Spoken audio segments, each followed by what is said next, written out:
Alright, how's it going everyone? Welcome back to some more killing everything in Breath of the Wild. So, we're finally at a very big part with all the Divine Beasts done. This is the Champions Ballad, and there's going to be a decent number of enemies to kill in the Champions Ballad, specifically in, well, this one-hit obliterator section, which is just coming up. Only thing is, I just realized is that I think we have to actually finish the quest lines to quickly do that. I think we just didn't go to like 2 of the areas and like, I think you just have to like pick up the champion weapon or at least talk to like the village elder. So we can just do that to get warmed up. So yeah, I don't see any harm in that because all Divine Beasts are done otherwise. So let's just go do that. And welcome everyone. Hopefully you're having a great day. And yeah, I think it'll be awesome. Sorry, I actually forgot that we had to talk to the people. Forgot that was a requirement. Yeah, before the stream started, I asked you a question what your favorite part of the ballad was. Either the obliterator section, which is the first, the champion quests, or the final trial. And it's mostly pretty split, but more people say final trial, which I feel like was expected. It does go out with a bang, so I do appreciate that. But yeah, I guess we'll see. Let's plop on our armor here. And also, if we have the good spots, we can just take the champion weapons. Use them to fry through the challenge. Because why not? And then, yeah. The biggest thing that we need from this challenge is the Master Cycle, because that'll just make everything much, much easier. So we're going to just quickly nab what we need. I'm going to take the survey down in just a second. Thank you to the 300 who voted. It's always just fun, just to see. I am back. There we go. I don't know what sort of room we have. We still need a lot more Hestu slots for sure. So I guess we'll figure that out as we go. Just failed the final trial of the sword on the second to last level. No. Yeah, it gives you a lot for the final trials, but there's still a lot of room for error. So yeah, that's the only sucky thing about trial of the sword, is if you get really far in final and you're just not prepared or get, you know, caught off guard. Not always fun. Anyways, we're gonna keep the Urbosa weapons here because I like what I have. We just have to finish this quest. Because if we go here, Divine Beast, yep. It's just 2 more. Why did I forget to do this normally? Because we don't grab the champion weapons very often in playthroughs, just to be fully honest. But it'll be fine, because as everyone's tuning in, we can, we'll do everything before we start the challenge, and one-hit obliterator section is actually going to have quite a lot. So I'm using the object map, and actually I put it in a different command. This first part highlights the enemies, but the one-hit one basically only turns on enemies that are, well, that spawn during the challenge. Since we already completed the platform normally, you know, it's only the special ones we're after. So we're clearing all the guys there. There's 92, not including the shrine ones, and these guys only spawn in during the actual challenge itself. And once you beat it, you can never kill them again. So it's important that we kill all 92 of them. Because, yeah, that'll be a big chunk of the Champions Ballad enemies. The rest are a part of some overworld challenges. On top of that, there's like, well, the stuff in the final trial too. So we'll all do that. Okay, second of 3.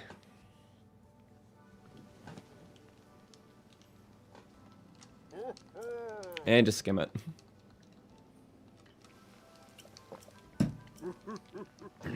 Yeah, the object map, along with everything else about the run, is in the description. There's a huge Q&A links down there. So, yeah, as always. You know, we won't be taking the Mifa Spear because it's probably the weakest champion weapon. The only champion weapon that's really viable is probably just Rivali's bow, honestly. Because it's the only multi-shot bow with actually good range and fire speed. Not that that's what you necessarily need, but still. One-hit obliterator challenge is your least favorite? It's kind of funny. I think that's my most favorite about the Champions Ballad. I just think it's interesting to have a lot of the core gameplay of Breath of the Wild really switched up with a unique gimmick like that. So it's a total glass cannon route, but it's interesting for the combats and even for the shrines, because the shrines that are on the plateau, adhering to the one-hit kill gimmick, like, they take advantage of that by having more, like, obstacle core-esque, you know, like, shrines. So it's cool. A lot of traps that aren't much of an issue in other shrines are actually a big deal there. So I personally dig that. Okay, Rudania is just up here. And then once we get that, we can start with the trials. And Boulder Breaker is 100% viable. That's true. I just, I don't know. It's never something I really care too much about, like, repairing and going back for. It's like if I were to have just one of the champion weapons, it'll be the bow, for sure. For two-handed weapons, there's just a lot of really great stuff with, like, I don't know, Lionel stuff and Royal Claymores and whatnot that are just more accessible. So, okay, anti-burn armor, please. That's always nice. There we go. This is a good luck for Link. He's got the veil on his face and awesome. Oh, doesn't protect against that though. It's okay. How's my day? It's going good. I mean, this week I've just been spending a lot of time editing stuff. Haven't touched too much grass lately, just this past week. That's because I was out a lot the week before, so it alternates, really. But yeah, on Friday we got up another stats video, which I want to do at least one more before the new game comes out. And then some challenge run stuff I want to do too. We just streamed one, so I'm editing through that. And yeah, just kind of waiting for any surprises, because I'm sure we'll get, you know, even more little snippets of Tears of the Kingdom news soon. But I'm patient, so. Because regardless of the news, it's still coming in like 16 weeks, just about. So 15, 16. Okay. You know, screw it. This probably is the best melee weapon from a champion, so we will long throw the long throw. Because that's just yucky. All right. Yeah, it's pretty good. At least for this stage when we don't have all, like, royal stuff easily or Lionel. But the durability is awesome. Maybe I underestimated it a bit. Which is fair. Okay, so now let's change into an actual viable outfit that looks somewhat okay. I'm not sure this one makes me look too hot. I mean, I'm very hot right now. This is like the Santa Link look. I don't know, just funny. I like dyeing just the individual pieces, so. Okay. Here we go. Yeah, so basically this first part, 92 enemies. I'm gonna pull the map up again. And there is a lot of ones that I actually haven't seen because basically the gist of this challenge is there's 4 enemy camps on the plateau. Each one you take out unlocks a new shrine you have to do. But some of these enemies, as you can notice, are not actually near the shrines and objectives, so they're completely missable. In fact, I've never even seen like stuff like this before, so we'll see that in the challenge just right now. Just gonna do the dialogue because finally I have all the stuff done. I've witnessed your journey. A toasty Link. Hey, Hyrule Gamer. Yes, he's very toasty. But I have a habit of changing all the outfit before I teleport, so I just watch myself like in misery for like half a second. He can handle it. He's handled worse. He's died before. I mean, come on. With the strength you have attained, Link's got it. I am certain you can unlock the powerful force hidden within. Okay. So my goal with Champions Ballad, since we've played it so much, obviously we're killing everything in it, but I kind of want to see how far we get today. Usually in a normal playthrough, it takes me like across 2 streams to beat it, but if you kind of just speed through, you know, do all the killing, get the good reward at the end, it could be all in one go. I mean, I know it took us a little bit just to get everything set up, but we're here now.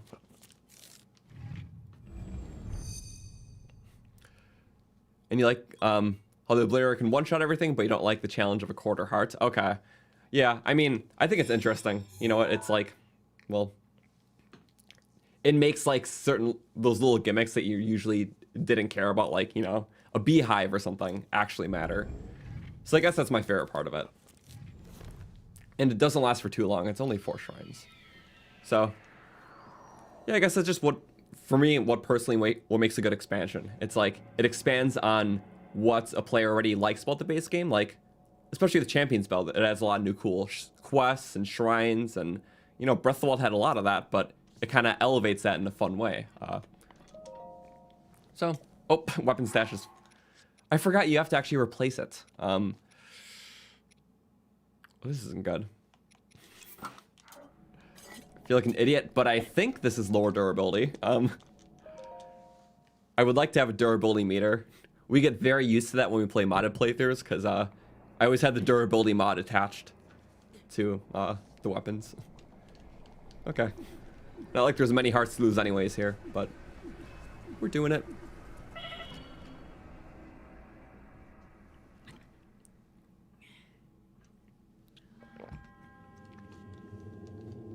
Okay.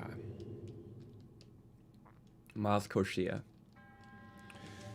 Well, let's see how this goes, because this is probably the only challenge in recent time that's going to up that death counter. If we get it in 0 deaths, I will be very floored. Because it just, you know, it's meant to be tricky. We do have Urbosa's Fury, which I feel like can help. I don't use it a lot, but I mean, if our goal is just pure, just destruction, I don't mind it.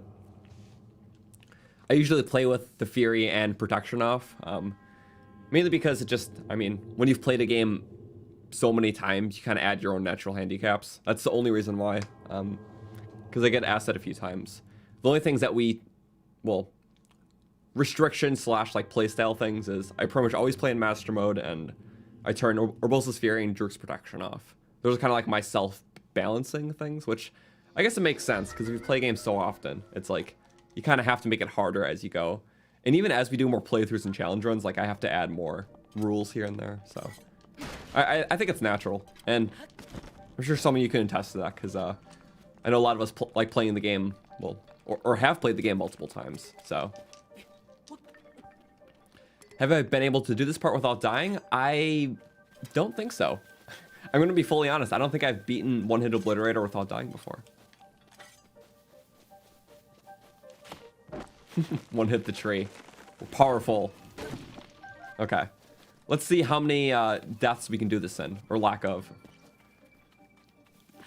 Well, first things first, I'm going to really quickly pull up that map, because we're killing everything. So that means we have to kill everything. There's stuff in the Temple of Time.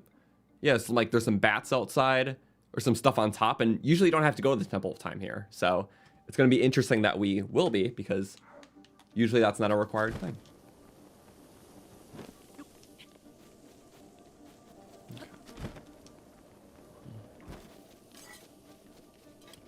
I see the thing's going. Yeah, it's pretty interesting, because it seems to be what everyone's favorite part of the DLC is split between the three. I think One-Hit Obliterator is my favorite part, just because I like the gimmick of it. But you know, the meat of it's fun. It's just more good shrines and little quests. It was a lot more fun on an initial playthrough, though. So I feel like for someone who's replayed it a lot, my favorite section is always going to be the one hit. Oh, bats. But yeah, it's all good. I'm just happy we got an expansion for a Zelda game, you know? Like, that obviously really hasn't happened before. Unless you count the Hyrule Warriors games. And I guess technically Ocarina of Time got an expansion. It was like the whole like Master Quest thing. And that came out post-release, so. Would Ocarina of Time be like the only mainline Zelda game to get like post-game content like we did with Breath of the Wild? I think so. Okay. Smack the bat. Gotta go for the mid-air jabs. It's more fun that way. Also, both the key swings are perfectly on the rail. Wow. I mean, it happens once, that's cool, but twice? Hell yeah. Okay. So there's gonna be a few in this thing. There we go. And there's fire bats. Yeah, I don't think I've ever been in here during the trials. Gonna be fully honest. The thing is, you don't have to use Obliterator. Sometimes it's just a bit easier like that. Be careful of the stray flames and whatnot. Oh Run over the pot. Okay. As soon as we clear out the temple, we'll update the count.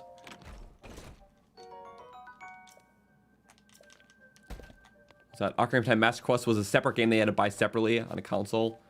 Yeah, so I guess it is, like, it's just, like, the closest, you know?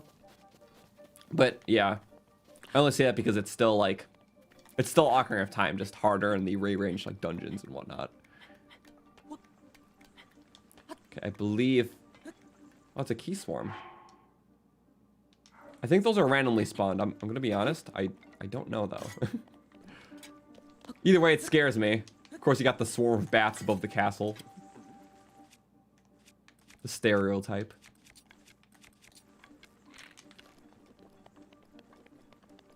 Yeah, they just perfectly circle the castle? Wait. They do. That's kind of funny.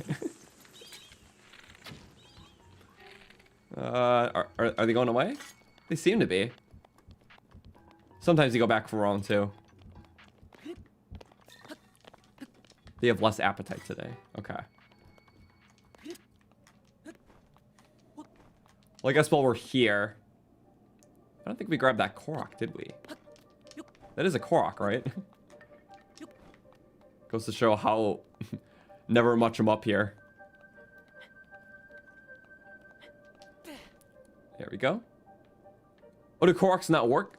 Or maybe we did get it. No, I guess Koroks don't work in this challenge. I never tried that. Huh. Anyways, let's see. What did we get? There was, no. Okay, there's the Cade Guardian. So 1, 2, 3, 4, 5, 6. There, I guess there's a keys in the temple? Because I don't think it counts key swarms. Okay. Figure out what we missed here. No, that's from the swarm. Unless it's counting that swarm, and I just don't know.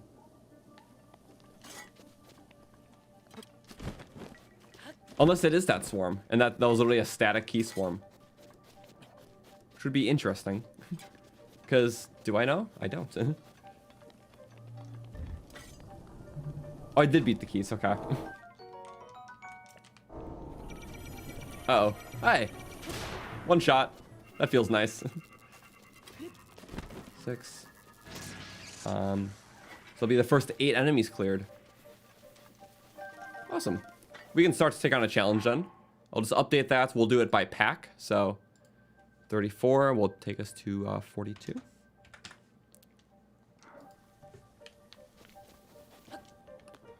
All right. Maybe this one because it's close. And this one unlocks a good shrine. So we'll wing it. Start with clean headshots, maybe. Yeah. Those guys can be run-unders. Sorry, skeleton horse, but I feel less guilty because it's a skeleton. So it's okay. Not bad. Shield saves almost all.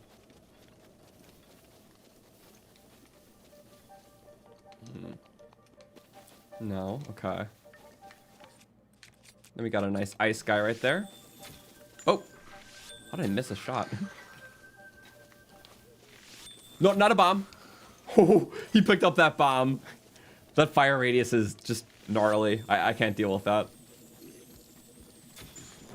Okay. This way we can increase our damage output from infinity to infinity in 3.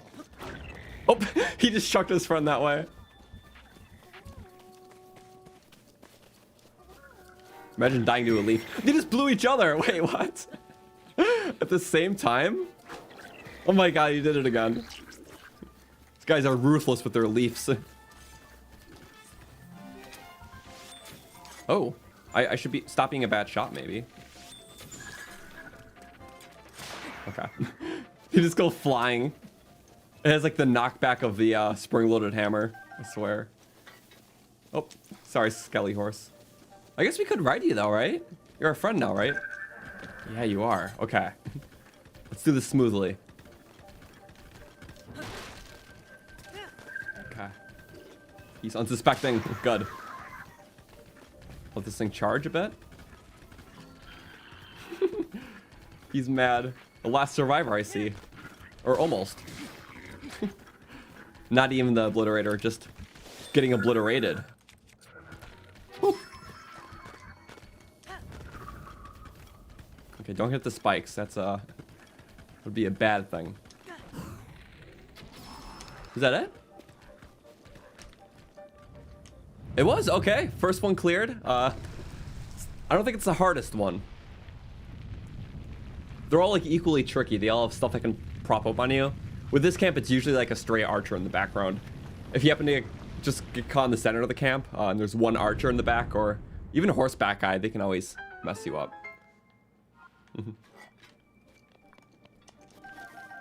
I know we missed some other arrows. Unless they're still here, they might be.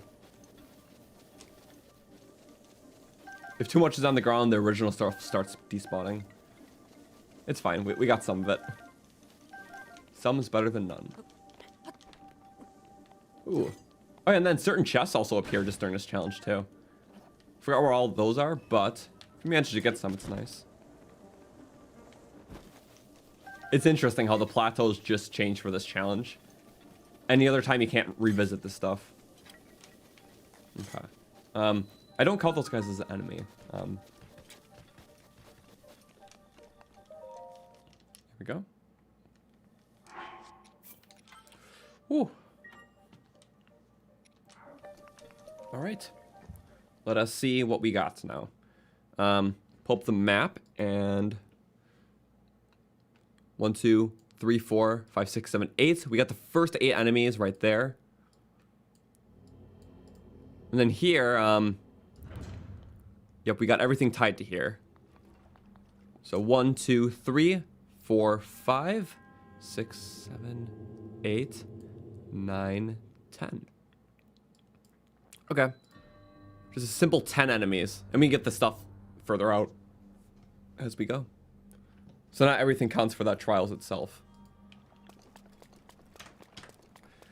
Alright, I like the shrine a lot. Gonna be probably the most enemy dense shrine in the plateau too. We have to do it a special way though.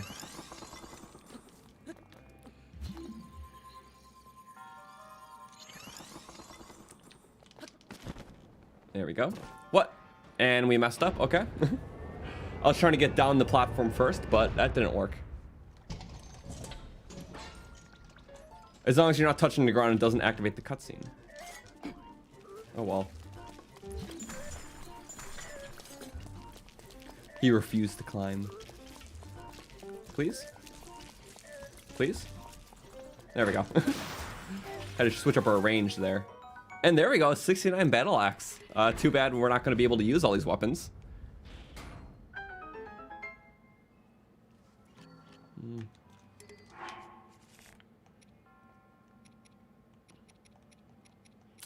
What do we drop? Hopefully not the Blizzard Rod. That's good for shock traps. This is my least favorite game in Breath of the Wild. We're definitely not picking up a long throw. Guardian Shield? See the cruel part. Sorry, we like long throw, throwing spear. Boomerang might have to go. I think the axe is lower damage now. We're just gonna say it is. Okay. Sorry, long throw, throwing spear stays. We need the fun weapons.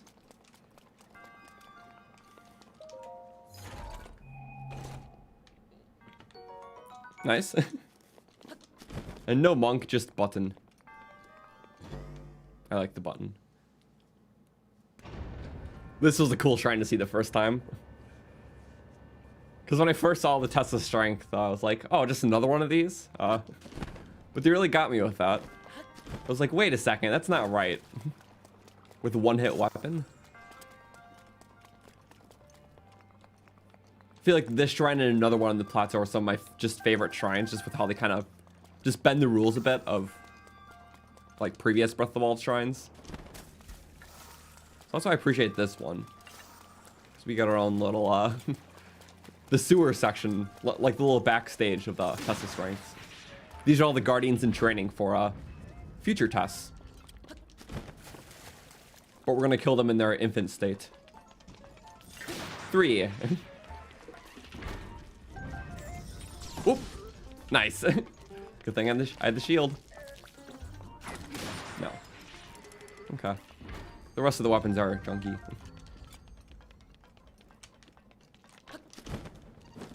Oh, I heard another. He's a one-shot regardless. Okay.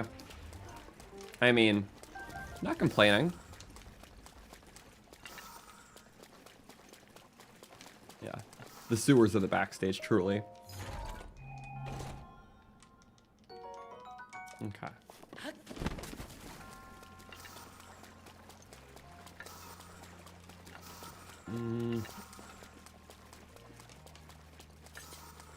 Okay.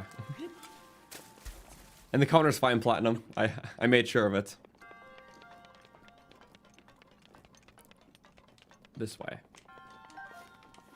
The final room can trip people up though. I don't want to get tripped up. Because I feel like if I'm gonna die, it's usually not gonna be in the shrines though, but literally anything can happen.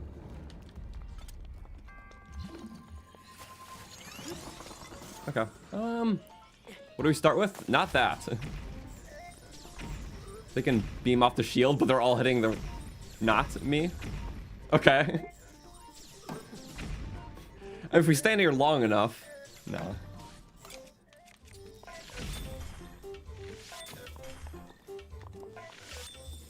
Tricky. There we go. Okay. And then, I don't care. This one we can just deal with as we do. And that did not work. Like, at all. Not even in the slightest. Here. I like archery strats a bit better here. It's a bit more safe.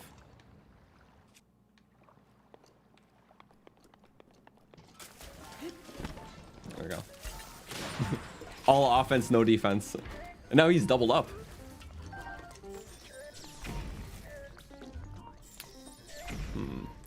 I guess just wrap around. I like. Nothing's getting past his shield. It literally takes up my whole body, top to bottom. Boop. Oh, I just got away the shield. Ooh, wait, what? When did these guys rapid fire? Huh? Wait. I don't think I could say I've seen that before. He was extra fierce. Wow. Yeah, how did the Guardian land there? It just, I guess, just shot off perfectly. It's pretty close, but still surprising. Interesting. Master mode thing? I don't think that's happened to me before, at least. Also, yeah, I know Guardians have, like, rapid-fire mechanics, even, like, you know, the 6-legged ones, but not, like, the Scouts. Okay. Well. They're always rapid-fire? I mean, I guess I just don't really encounter that enough.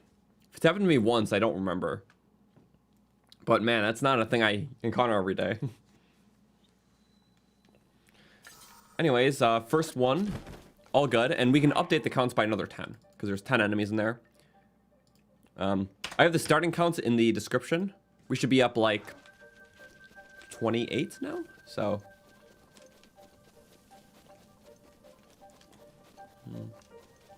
Reflecting the rapid fire slows it down, interesting. I don't know, I just don't encounter it, so I think that's neat. Okay, yeah, I guess this... Bokoblin camp, there's stuff here then. And the bees. Okay, interesting.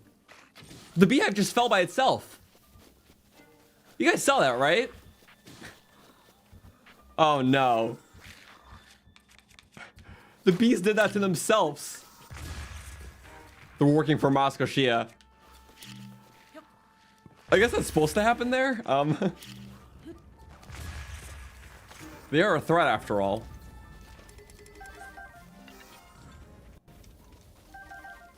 Wild. Okay. I guess we'll keep heading north. Sorry, that was funny. Okay, 2 more cleared. 64. I know there's another camp over here. Which shouldn't be too bad.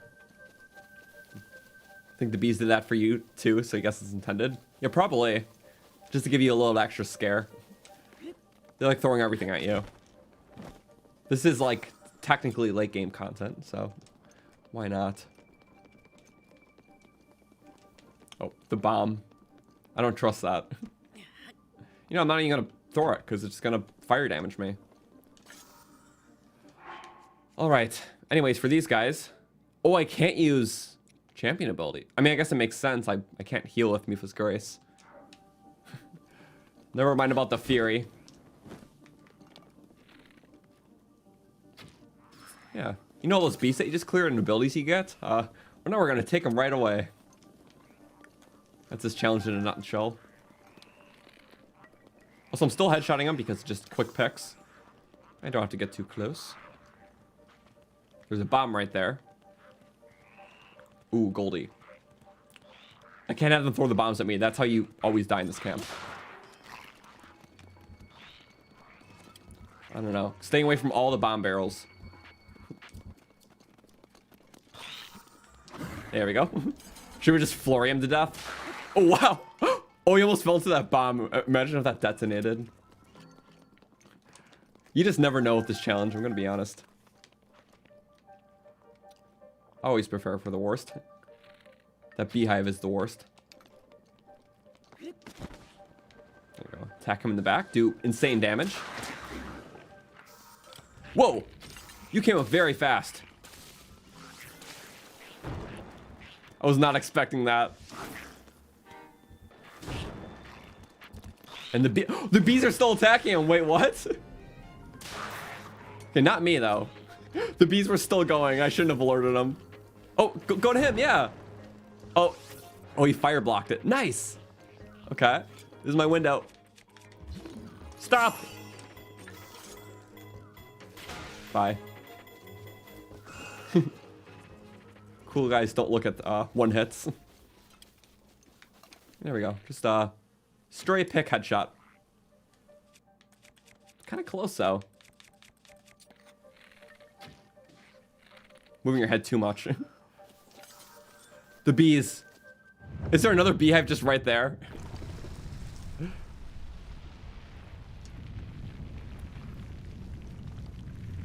Thank you, Kanjil, for the remembership. I appreciate it. Okay, that is the second trial on the plateau. Wait, where'd those bees go?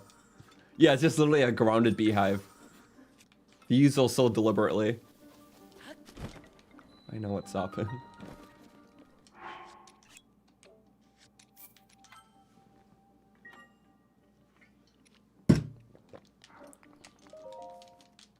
Okay. Well, let's see what we got on the map. So, besides the shrine stuff, we got obviously the two here, which are already counted. One right there, I gotta kill that blue Boko. I guess they're like little archers. 1, 2, 3, 4, 5. Wait. 1, 2, 3, 4, 5, 6, 7, 8, 9. But we didn't get the Decayed Guardian, so we'll just count 8. 1, 2, 3, 4, 5, 6, 7, 8, 9. Say 8, we'll get the Decayed Guardian once we get out, though. So 8, that'll be 72. Awesome. 1772.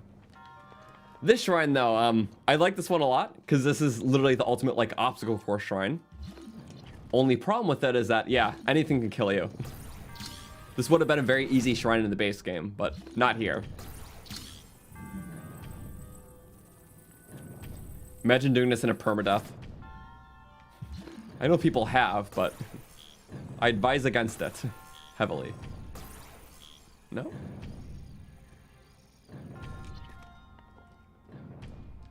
Because even the stupidest stuff like this can kill you. Like, yeah. Anything's fair game. Uh-oh. Get back, cube. Ah, okay. Too scary. Can't do any fancy tech. I can't wind bomb or anything, because, you know. Damage. Okay, not a bad one. It's going that way, that's going that way. That part always trips me up. And then this part is special because can stasis, but that one, assuming you can get the shot. I personally can't.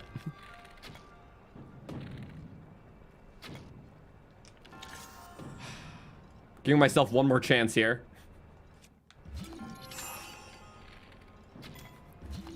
There we go, much better. Okay. We don't always have our strongest day. Go like that. Go, go, go, go, go, go. Ah! Not bad. I should use the multi-shot, but with every miss, I was more confident we would get it the next time. My unneeded confidence there. Okay. Oh no, not this part. I'm only not feeling this because I've done it a bunch of times. But things come out of nowhere, truly. It is scary because they were literally a one-shot the entire time. Also, the funny thing about this, we discovered it last time we played, but since these are movable objects, you can just stasis them, and boom, you can get a head start. So personally, I think that's really cool. Almost. Very close. Yeah, it goes pretty slow. Just, it's the unexpected that they'll get you for. I remember the first time I did this, yeah, it took a few tries to get through this thing. Like, I feel like this is the part of the one-hit section that I died the most on. So. Predictions, you predict 0 deaths for one-hit obliterator. Well, I appreciate the enthusiasm there, because I'm hoping for that too. Ugh. Okay. Next part, well, there's one in the woods and then one in the frozen area, which I think the wood one's cool because the Great Plateau doesn't actually require you to go in the woods like at all. So I don't know, it's cool that it's utilized more, which is also kind of why I like the Great Plateau, because it's like its actual required areas are just kind of on the outskirts. So you have no reason to go into the woods except for the adventure itself. But it's cool. You can get stuff that helps you. There's obviously the Talus there. Quite a few camps. You can go hunting there to get food. Alright, what happens if you don't talk to Cass? I don't know. Probably nothing.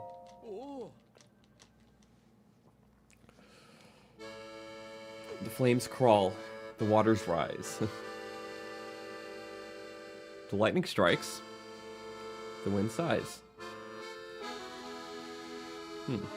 Well, for the second part, when the Champions Ballad is actually about champions. This is a good intro segment, though. I do appreciate it. So.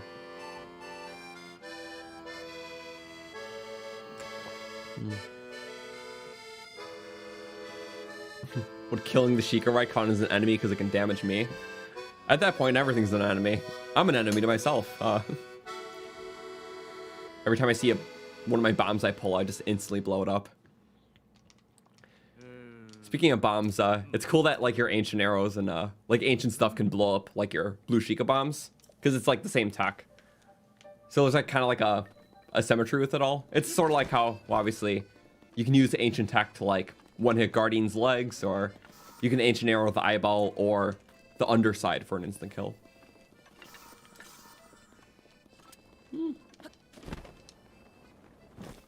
Thank you, person, for the $2. Do people actually think one-hit obliterator is hard? It is. Like, your first time you play it, yeah. Like, if you truly got through a one-hit section with no deaths the first time, I applaud that. But, I mean, compared to everything else in this game, it definitely is one of the more trickier segments. So, even if you get through with minimal deaths, I mean, props. But also, the nice thing about this game, it doesn't matter how many times you die. I don't like that. They're trying to set up that trap for me. I did not appreciate the trap. Sorry, that was just kind of scary. Also, let me go back to make sure we got the enemy kills. Sorry. But yeah, things can be hard, like that. You never know what you're gonna get. Before we update the count, I wanna kill that one guardian because we forgot to. Also, there were some like blue bokos. There's a lot of stray enemies that aren't required, but are required for this run, obviously. Since the goal is to kill everything, even if it only spawns in for a small fraction of your adventure.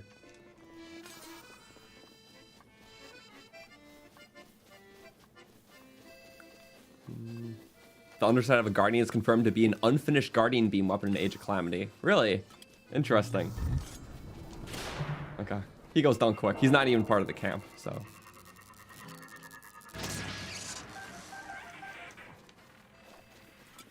Okay, and then like 2 blue bokoblins, I believe. They're kind of on just a little wall spokes, so I guess we'll find them. There's not too many loose ones, but you know, getting them all is important.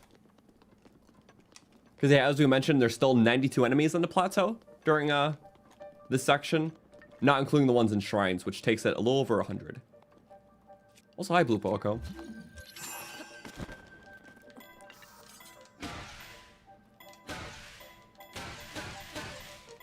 Goodbye, Blue Boko.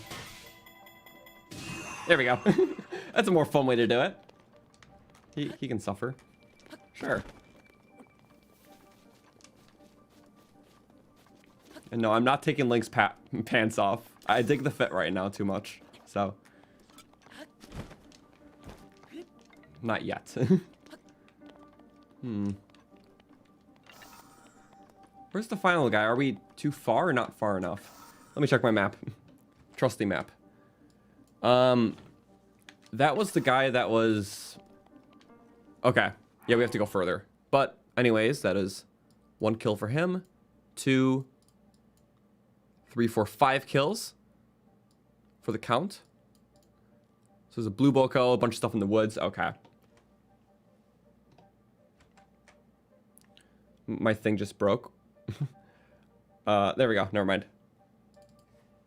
2, 3, 4, 5, 6, 7. There we go.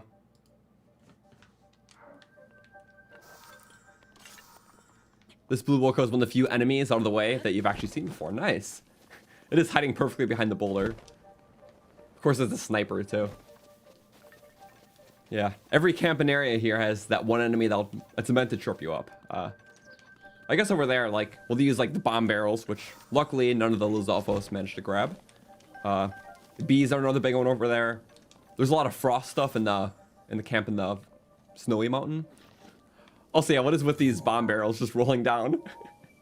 What were designed that was truly evil. Yeah, stuff like that that's only really menacing in a one-hit challenge. Butterfly. I hear enemy music. Oh, past the choo-choo. Don't know how that's going to be a challenge.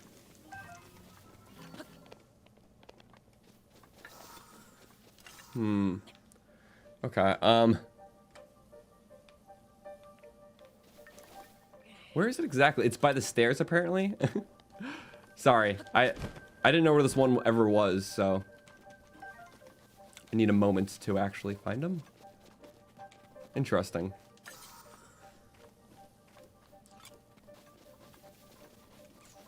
Let's start back here.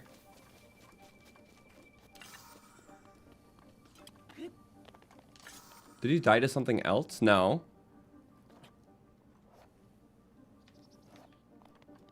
Okay, according to my map, he's like right there. 1 second. Am I doing this wrong? Oh, I am doing this wrong. He's right there. Sorry. Oh, wow. Yeah, I see. Sorry, I had it up a second too late. That's a very crafty place. Did they actually push those boulders down? I don't want to find out. There's a bunch of bombs. Interesting, though. Okay, now we can actually push the choo-choos in the forest. There's just a couple of them, and then it's a meaty camp, so... shouldn't be too bad.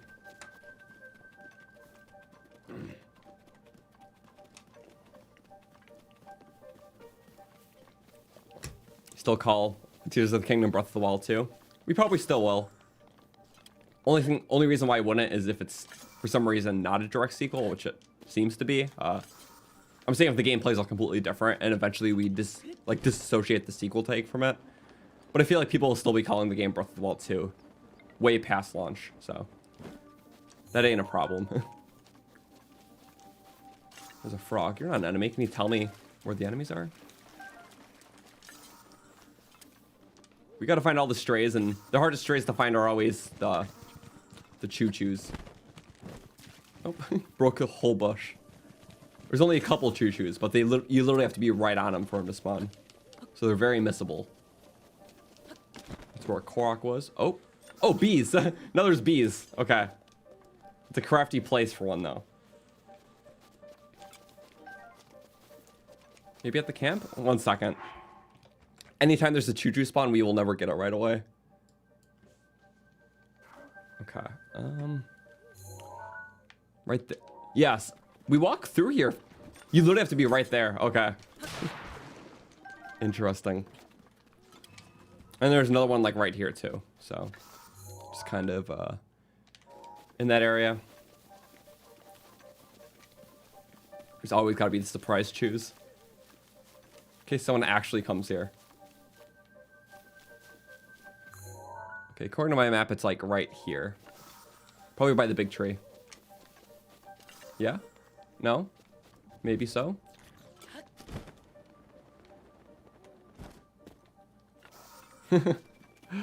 Yep, they really have to be precise with this one. Okay. Oh, there we go. He's up there. Headshot. If you hit the eye just perfectly, you get a headshot with those. But alright, here's the actual camp, which I am only somewhat excited for, because it is a hard one. You love my chef stream, so many unique foods. Thank you. I love the cooking run. I really like the cooking in this game. There's so many foods in the game I didn't even know were foods until years after release, honestly. Especially even when I did that run. Because all those foods I didn't even make before, because I just never thought to or saw them. Oh, he's got electric weapons. Okay. That's one of the gimmicks of this camp. But we'll exploit that by using a double shot bow. Oh, we only hit one, I think. Maybe we... Oh, only one was in range. Oh! Oh, wow, I just saw him. That would have been an ender. I literally just noticed him. That's badly damaged already. That's sucky. Launch him up. Oh, almost to me. Don't spread that fire here. I get their crude tactics. I want none of it. Okay, is there any stuff here? Snipe something up behind a wall now. It's a good way of testing the water, though, so can't be mad at it. Oh, the spear pokers. Is that it? No, there's definitely another. He's up high or something. I think so, right? Yep, there's a giant tree trunk. Which I forget is there, because there's not many giant tree trunks in the world. It's like the Plateau's Great Deku Tree or something.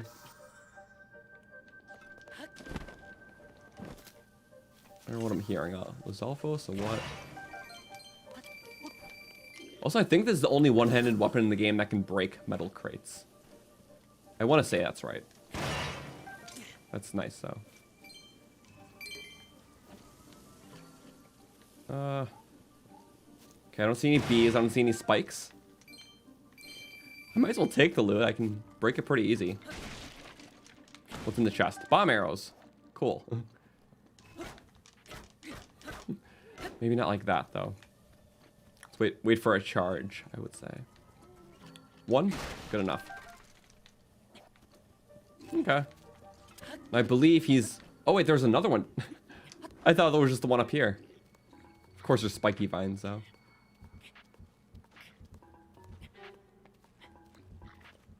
There's 2 out of 5 key swarms down. I know I had so many. I'll say there's definitely a lot more. I just didn't see them yet.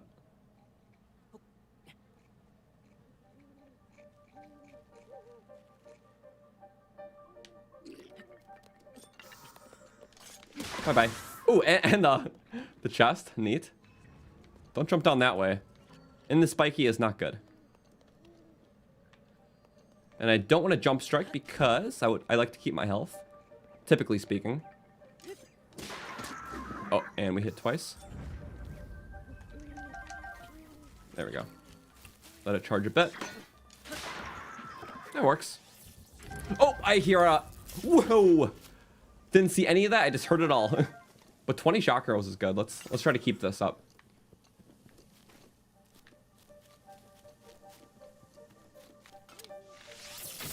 No, that's fine. Safely and surely. Okay, there we go. Oh, third clamp cleared. I think the last one's the hardest though, so. Whew. Thank you, Optimistic Orange, for the 12. Hey, great stream as always. You've been watching them all. Must take your leave, however, so have a good stream. Thank you. Hopefully you have a good night, day. Yeah, glad you've been enjoying these. Especially this challenge is a bit higher stake, but I'm enjoying it. So I'm actually trying to push myself to do it 0 deaths, so. Guess we'll see, though. Anything can happen, and anything shall happen.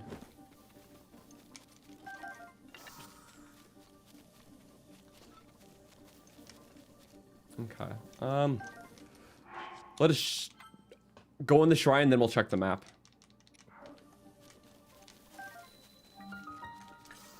Yeah. Looks good. Okay. Let's see what we got. So we got the Bokoblin. 2 choo-choos. 1, 2, 3, 4. And then 5, 6, 7, 8, 9, 5, 6, 7, 8, 9, 10, 11. Wait, but did we get that key swarm? No, I don't think I saw a key swarm, did I? You know what? I'm going to go outside just to check, because I want to make sure everything is okay. In the meantime, we'll just mark off the 4. 1, 2, 3, 4. The Bokoblin and the 3 chews we did. Sorry. It's stuff like this. We got the key swarm with shocker. Okay. And the choo-choos did we get? I'm sorry if I'm losing it and we literally got it, but that didn't process. It's just very intense right now because I really don't want to get a death. We got the choo-choos, right? No, we didn't. Okay, good. Yeah, that's what we're missing, so it's okay. It's okay to be cautious. Yeah, I got with the shock. Sorry, guys. Thank you. Let us make sure, because we got 1, 2, 3, 4, 5, 6, 7, 8, 9, 10, 11. Yeah, there we go. 11 enemies here. We'll mark that as we go into the shrine. This one's gonna be tricky too. Say probably the easiest shrine is the last one, but it has the hardest camp. So 11 enemies, I'll go to 92. We started today at 1734. I usually try to put the starting count in the description. But yeah, it's hard.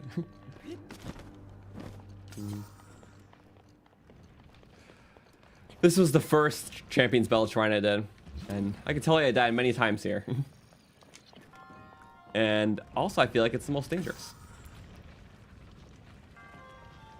Because anything is a killer.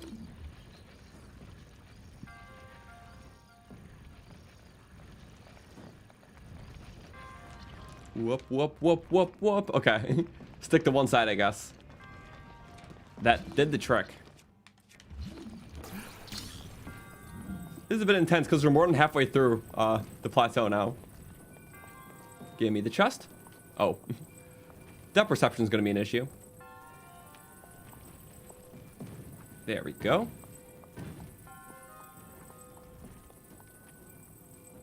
Oh, don't crush me. I think that would make for a not so good time. Let off. Whoop. Okay, at least we got it all of the scoop, so now we can scoop it in. For a possibly useless chest. Proud to say you're not saying how long the shrine took you. Totally fair. My first pass, I don't think I've gotten any of these with 0 deaths. Maybe the final shrine. The one that we haven't done. Also, sorry, we don't need a Phrenic. Ooh. What if we just nab it from midair? Is that possible? It's purposely designed a little too far. There's like a bumper down there. Kind of cool.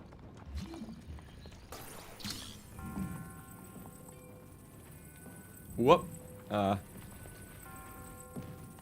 We don't need the spiky ball. I do need that one though. This one's a bit more favorable, and I think we got it. We did. Blind carry. Screw the chest. Shrine loot just really sucks, sadly. I guess this one you can just move the scoop up. Usually I just carry the ball up, but I feel like this is a bit better. Oh. Possibly. I don't actually know.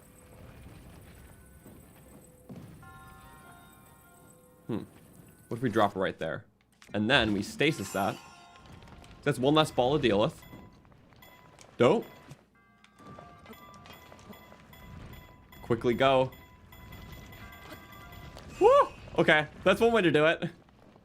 Can really go anyway, but I feel like that was a not bad way. I just had to minimize the risk there. That's why I'm literally playing this as if I'm doing a permadeath. I don't know, because if I can actually say that I beat the one-hit obliterator section without a death, I think that'll be awesome. I usually carry the ball up, yeah. I usually don't play with the high stakes. Usually with this, I'm like, well, I guess if we die, we're just resetting the 60-second shrine anyways. A little creative we can be in this game, definitely. Honestly, I think the runes are just such a great toolkit in this game where you can really do anything. That's why I like them, even outside of runes too. Even funny stuff you can do with even surfing or bullet time or just walking around, hopping around.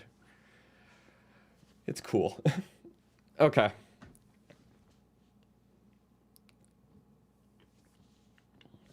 Anyways, I think what's next is just quickly rushing. Well, I forgot to box this off. That's all good. There's nothing deeper in the forest because they don't want you to veer too far off. There is a few surprises over here, though. 5 enemies in total. Okay.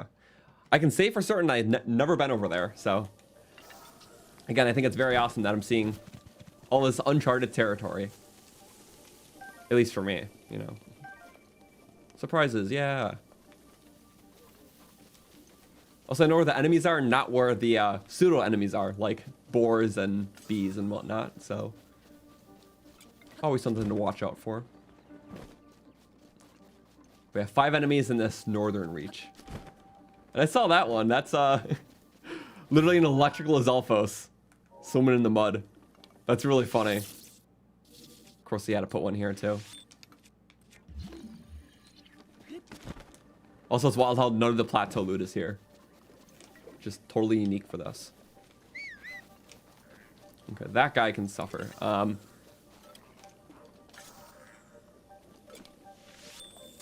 Think that'll work? Yeah, pretty easily. I don't even want to look at him. He disgusts me. Whoop. What is my weakest bows? Break it. Let out a little bit of angry shock there. And his loot belongs to the bud now. Interesting. Oh. Another situation where we use long range attacks. Another shocking area of the plateau. But yeah, it's pretty funny seeing all this non-plateau stuff on the plateau. Like, I mean, Lizalfos in general. Another favorite of mine is just the stall horses that we first fought. Like enemies riding horses on the plateau. Which you can't even get your own horse on the plateau. At least, can't do it without like an exploit. Or, I know people have made like those like platforms to rise up and get a horse in the plateau. I think you can do it with octobloons. Remember when like octobloon stuff was like the coolest stuff people thought of to do in this game? Like just see how crazy they can make elevators and stuff. It was awesome, but seeing how much the potential's grown has been insane. Okay, next is in this camp, I believe. My personal end, yeah, it is. Okay. You can get an opponent in plateau. That's a fair method too. You just spawn them in there. Aha. Bow guys. Shock bows? No. Of course. Should have assumed it was going to be the theme still. But good one. The trial remnants of a past camp. If I hit one of these, an electric chew comes out. I don't think so. No, that wouldn't be a thing. But still scary. Anyways, though, I'm going to take on this last challenge. And kill anything along the way. Count-wise, that brings it up to 1797. Wind bomb, that's a bad idea. Imagine if I get a death by wind bombing. And yes, the weapon's unbreakable too, so. But do I think I'm the best Zelda player? Not even close. Some people with this game, especially with the combat, just insane. For me personally, I find more enjoyments from just playing it over in different ways and also learning more new things about the game through both like self-discovery and self-research. But no, in terms of pure skill, there's so many people absolutely crack. For an example, like any speedrunner. Barrel. Oh wait, it actually one-shot. I guess that makes sense. Don't even have to take off the head, just instant kills. I don't think there's any other occasion you can see that in the game. Can't believe there's nearly 5,000 enemies. It's pretty wild when you put it like that. Like, yeah, it is a big number. And have I killed every single one before? No. If I were to guess, I've probably killed, in terms of like the unique ones, like maybe 4,600. Because like some of them are just like really odd, like even like choo-choo spots I'd never seen, you know? Okay. Also, that scares me. Let's look at where stuff is. Sorry, this area is very peculiar. So we did that. We updated the count with that. So pretty much everything here is done. We're really looking at this final stretch, and then of course just one enemy right there, just to spite me. Let's see, what do we got? We got 3 choo-choos there. We also got 2 ice keys there. So let's kill those guys before we do the camp. Also update the count by 2. 1 away from another 100 milestone.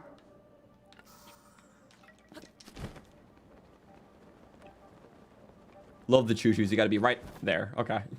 Which we were. Ooh, 3 for 1. Still good loot. I mean, not that everything's needed, but I just, I'm a hoarder, you know? Video games, especially open world games, encourage hoarding, and I love it, because I can do all the hoarding that I wouldn't dare to in real life. Isn't it a great feeling? I dig it. Also, whoever put that ball there is evil. Woo! Amber! They sometimes drop ambers.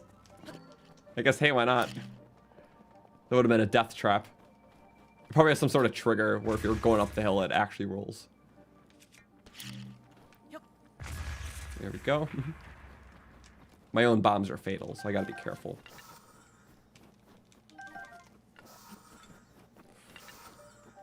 I'm gonna do a quick save here. And most of the enemies now are just gonna be in the camp. There's gonna be some, I think, behind it that don't count, along with in front of it too. Is awesome for hoarders and collectors. The best. Also, just the fact that you can max out your inventory too is, I think, funny. If you really strive to. Also nice. That's just fun. Amber, please. No. I mean, there could have been. Maybe the blast did something, though. You never quite know. Also, am I going to do this? You're damn right I am. And follow up with a long-range snipe.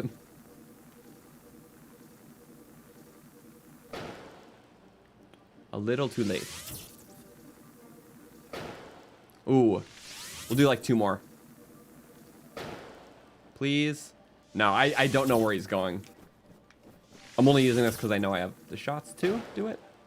Yeah, you can't predict his path.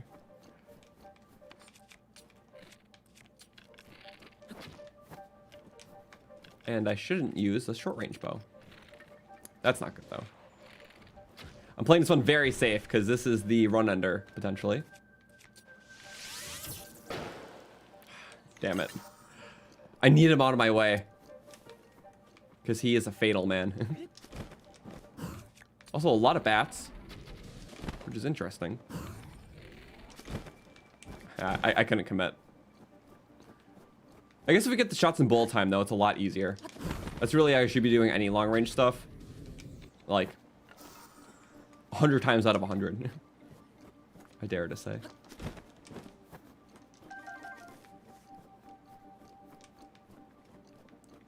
If you eat, then it's not an... Oh yeah, I guess if he eats, it takes like a second for your health to drain back to 1. So maybe that could block off a shot? I don't know, I never tried. Oop, kill him, Snowball!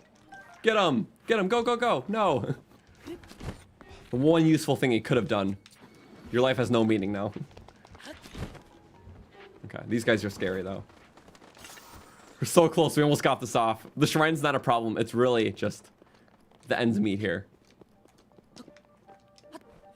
Also, I'm very scared of the snowballs. Quick draws. It's not good about a quick draw with. Am I doing it anyways? I am. Get down. Yes! Okay. Felt like they're flying into the bomb, which was good for me. Questionable decision, but they do have bat brains, so. Also, I know I'm wasting a lot of arrows and whatnot, but I care more about the challenge. Everything else can be replaced. My failure cannot. Okay.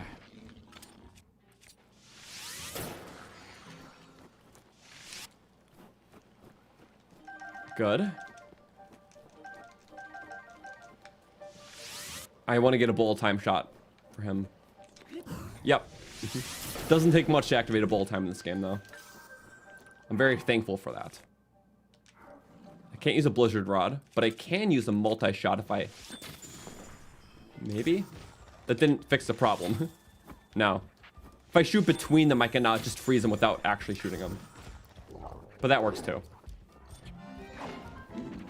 Gold Bulker's got a bow. Okay, get out of the way.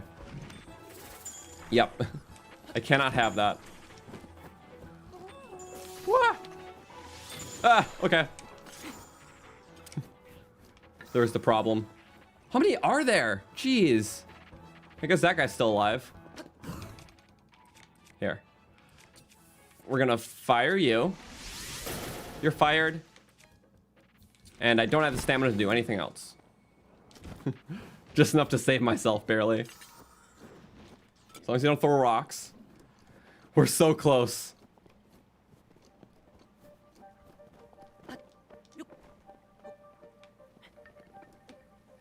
Okay. You have a bow, you're just dangerous. It's nice I can still use other weapons at your disposal. Oh yeah, he's a gold, so he only stays frozen for 3 seconds.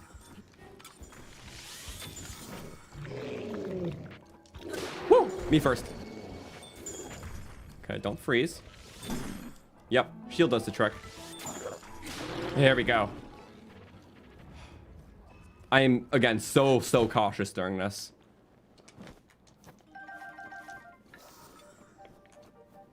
Any strategy that makes you stay alive is a good strategy, no matter how cheap it is. Okay. I'm not even going to break that because I don't want the chest falling on me. I lied. We're going to open it like a normal person this time. Nice arrows. Don't mind if I do. Scum poop. Nice. I think that was it now. Okay. Finally. Wow. Not my, ooh. I don't even know how to finish that sentence. I'm just happy. Okay. Do we need words to describe what just happened? I'm just happy we lived. And we're almost done. No jinxing. That is the first time I beat all 4 enemy camps without death. So we set a new record already, but full obliterary section would be even better. In fact, full Champions Ballad would be amazing. But this is truly the most death-prone part. Anyways, I am going to... Let's do the shrine first and then figure out what the last, like, 5 enemies are. If we can find the shrine. If you take damage, you're gonna die, silly goose. I know, it's just... See, one hit's only fair when I use it against enemies. I don't think it's fair if he can one-shot me, you know? Like, come on, give Link a break. Man's been sleeping for 100 years in a coma, and we still die to one hit after all these play hours? Man. Thank you, though, Kush. Also, I just needed the vantage point. And we looted this thing. I don't know why this thing gives you loot, but it does. It's a one-time thing. It either gives you like a flint or an amber. For no reason. Also, I lied. I'm going to check behind here first. Because I know... Maybe. Yes, there is something. Okay. There's 2 choo-choo behind here. Might as well nab it first. I guess it's by this entrance to the spiral.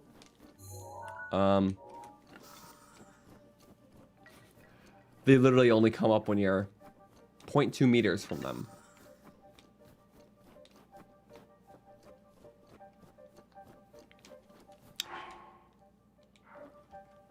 One second. Looking at my object map off screen. Okay. I think we got it. It's over here, apparently. I think it's just directly blocking the path. No? Oh, what the? It's down here. That's a peculiar place.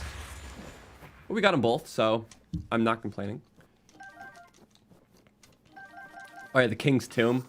That's what that's supposed to be, yeah, on the mountain.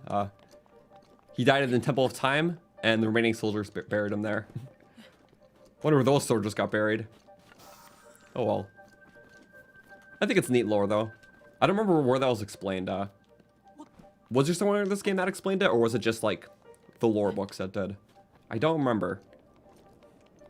That's, like, one thing, too, is, like, with the lore in this game, I don't remember exactly what comes from the actual game and what's only expanded upon in, the Creating a Champion book.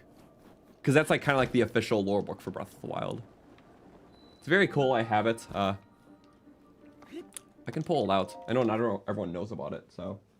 one second, it's in my little case. It's only in the object files. Oh, okay. Interesting. Regardless... Sorry, I have a little bookcase. I have, like, the Zelda Encyclopedia and Hyrule Historia. I also have, yeah, this book. It's called Creating a Champion. It is a very thick book. Like, it's an encyclopedia. One second. And it has, yeah. I mean, some of it's just, like, art, like, stuff like that. Sorry, I can't get in the shot very well. It's, like, the Echolotech lab. There's also a lot of cool lore things. Let me swap to that. Stuff that explains about the Yiga clan hideout right there. There was one about the Citadel that was very cool. Some of them just show, like, early concepts of things. One second. Let me flip to, like, one more cool page. In fact, I don't know. You know what, we're just gonna flip to this because we saw it. This just shows, like, I don't know, different materials and, like, early things like that. I know there's stuff in there where it showed, like, scrap moves for certain enemies. Like, Hinoxes used to be able to do a lot more. Just were more expressive and use even more of their surroundings than they already do. Sorry, everything's cool in the book. And, yeah, it's a very big book. I don't know how much it is. Check Amazon. Prices fluctuate. It's probably between, like, 30 and 40 hardcover, though, because it's a book.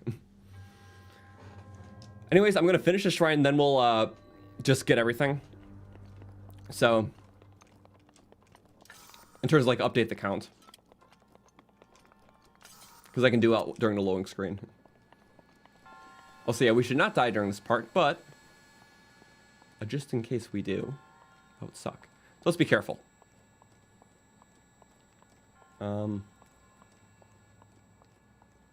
Yeah, that was probably the hardest part. And this next part, yeah, there's gonna be a lot of fire.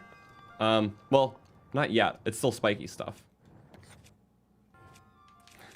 I spoke too soon. Thank you, Velvet, for the 10. Miss on the stream, very glad to be here now. Looking forward to our continued adventures with the monster murder. Yes. We're gonna hope it goes well. But yeah, with Champions Ballad, just a lot of those unique stuff. So we're gonna see a bunch, and we already have seen a bunch of stuff that's been newer. So thank you, though, Velvet. I appreciate it. Oh, that's metal. Okay. Majority of the enemy kills are going to be during this section. Because there's just so much space in between the rest, so. But I guess that's normal. Alright, this part right here, it's a lot easier if you have the Flamebreaker set that's has a set bonus. We don't even have the full set, so we can't. Wait, boom, boom, then boom, boom, and boom, boom. There we go. That's all for that. The rest are the Guardians. Oh, quite a few. There's 3 of them. It's all doable. Stop backing up, though. Wow. It's amazing strides. Want to get together now, huh? What is this, party? No. Party's bad. It only gets 2, though. Guess you're gonna have to wait. Okay. There we go. 3 Guardians destroyed. And yeah, about the book earlier. Yeah. Saw some people had it, which is cool. I like the Zelda lore book. And yeah, the Flamebreaker is OP for Druid shrines. You can just walk right through the flames. It's so nice, because there's a lot of shrines like that. But yeah, there we go. We got 3 in there, and then we're going to check how many are here. Sorry, it's more than 1,800 now. Also, hey, Joey. Joey in chat, yes. Okay, let's see. So we got 3 choo-choos, 2 keys right there. So 5 enemies, 6, 7. And then kind of a lot. 8, 9, 10, 11, 12, 13, 14, 15, 16, 17, 18, 19, 20, 21, 22, 23. So 23, assuming we did it all right, and I guess 24, 25, because we got those keys, right? We're still going to do a check. How about that? Oh, wait! Oh, I missed something. We can't finish the shrine until we finish the stuff in the overworld. We have a save right before. We can do that. It's fine. I just realized that. You can't actually finish the shrine until we did the stuff there, because it finishes right after you exit the last shrine. I totally forgot. It's not like the actual plateau where you can do the 4th shrine and then, yeah. Okay, so we will have to restart that shrine, sadly. Damn. It's fine. It's an easy one to restart. We don't even have to re-get the chest, because luckily auto-saved at that chest. It's okay. It's totally fine. Because this means it's more important to preserve the run. Okay, anyways. I don't even remember the count.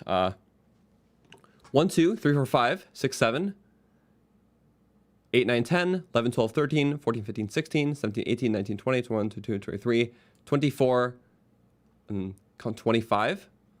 So up by 25, let's check everything there. There's only a couple more enemies then, and then we got it. So they'll bring it to 1824. Let us quickly check the reaches to make sure all the choo-choos are gone, which I believe they are. And then, yeah, there's just going to be a couple enemies outside. Then we can warp to the shrine, quickly knock it out, and we're good. Sorry, I'm glad it was caught, though.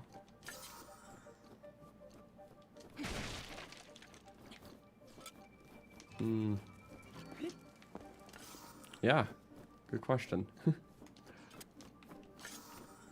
I think those choo-choos, though, are just always out.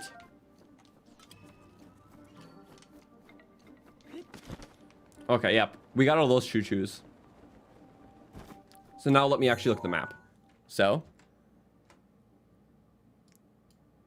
I can confirm the rest. There's going to be... It's really just a few packs of things. Not that bad, just a little annoying.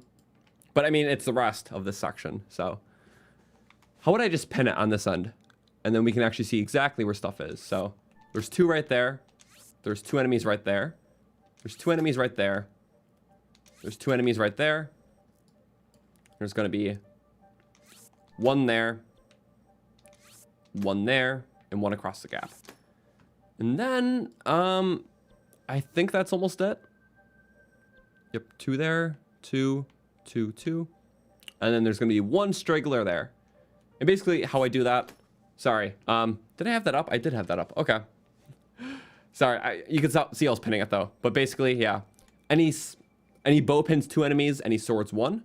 And I do this a lot because it's just it's just the number of pins. So swords are 1, bows are 2, shields are 3, cooking pots 4. And I've done that for several runs before. It works amazingly for us. So when you know where everything else is, usually, you don't need to use the pins for actual, like, you know, locations other than a main objective.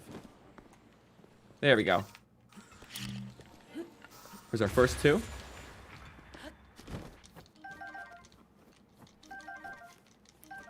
And the map I use for the monsters is the object map. It's in the description. Yeah, as you guys are tuning in, first welcome. But for any questions in the run, a lot of them are answered in the description. So we have that little Q&A section. Uh-oh. No, thank you. Okay.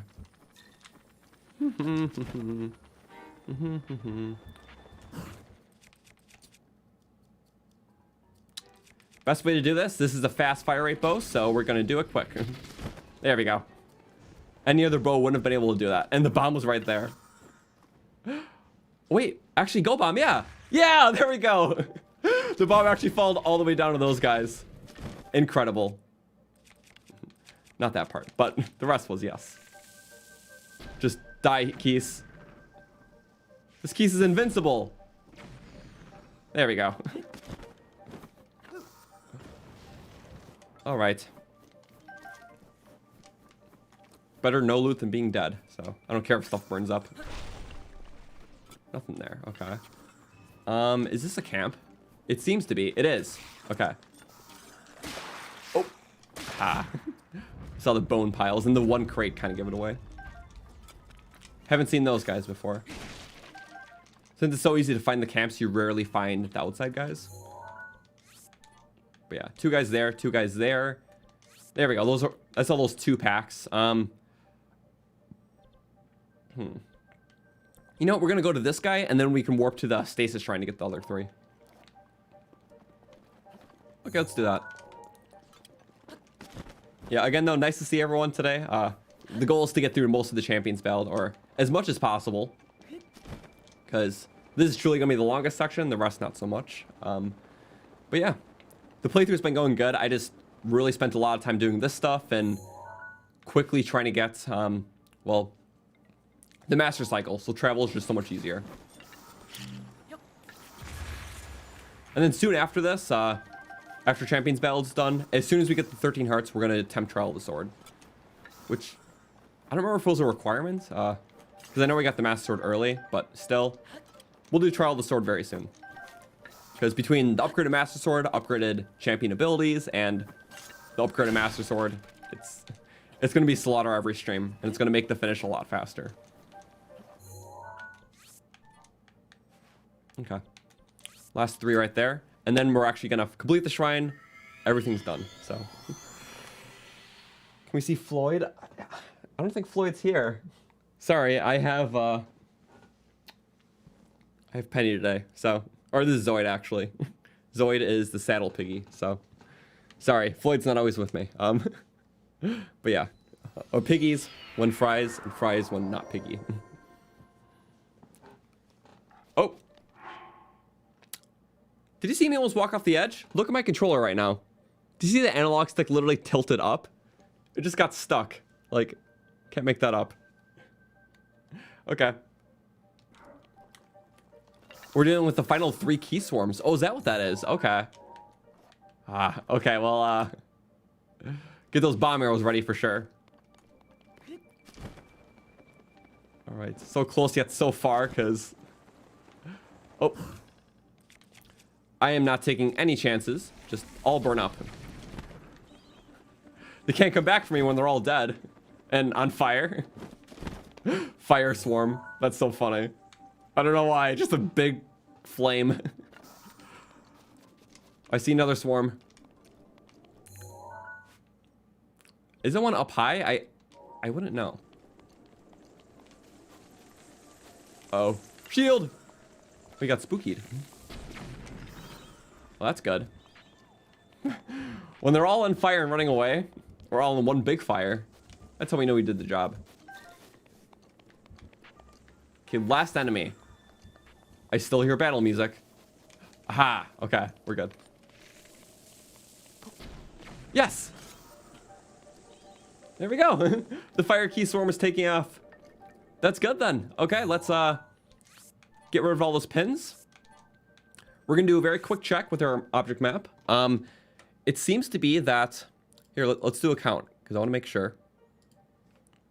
Yep, every enemy is checked off. We did all these guys. Okay,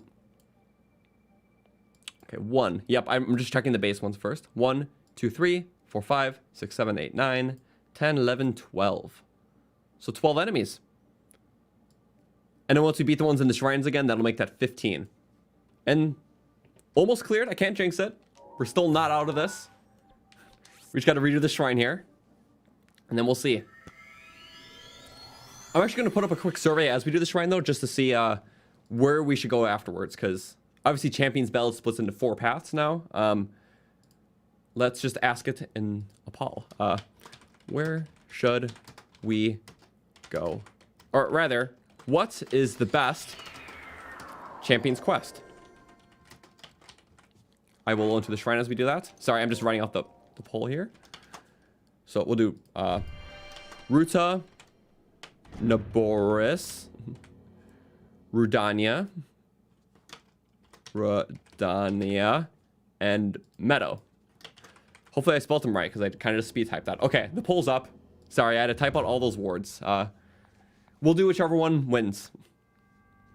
But also, what is the best Champions quest? Because I would have to think about that one, personally. And all Champion quests are 3 actual quests, 3 shrines, 1 face-off, reface-off with the Blight. So I guess we'll see. I'm not going to gun it. It's not worth it. There we go. We can't have a torch or anything fancy here. I'm not even looking at the survey, but I think I have a winner in my head.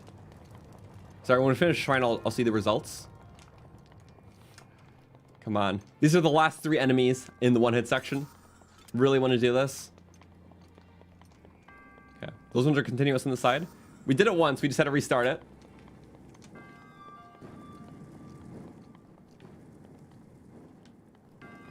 Okay, we got it this time. Throw caution out the window. Just kill. I'll get to one side. You kind of want to funnel them. That works too. Yep.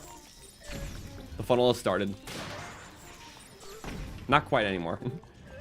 Wasn't even deflecting angle. There we go. And come on, last guy. It's not hard at all. It just... everything's a risk, you know? And there we go. That's everything. Now just don't die somehow. From the stretch to here to the monk. Pick up the loot. We earned it. Okay. With that, I have to update the count by 15. The light's turning back on for everything. Wait, does it stay permanently on or does it just fade? Oh, it does stay on after that. Okay. So if you go back and like chest hunt, you can. Oh, wait, what? Huh? Maybe it doesn't? Is there just a weird trigger? I don't know. I guess eventually it goes back. Okay. Well. There we go. We did 12 enemies outside. We killed these 3 inside. So that brings up to 15. So 18, 39. The starting count today was 1734. Which, yeah, checks out. So we killed... there's 105 enemies in the one-hit obliterary section. And that's between, yeah, 102 overworld, 13 shrine. And also we got 4 spirit orbs, so another heart. But all right, for the survey, it looks like Naboris is the winner. 37%. Ruda's 31. And Meadow 17. Rudania 15.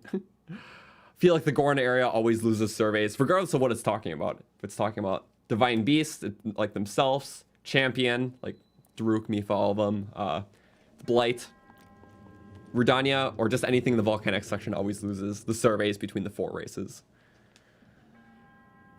Oh well. Thank you, Connor, for the 2. Love the content. Have a good day. You too. Thank you for being here. Yeah. No, this is awesome because now we can do Naboris.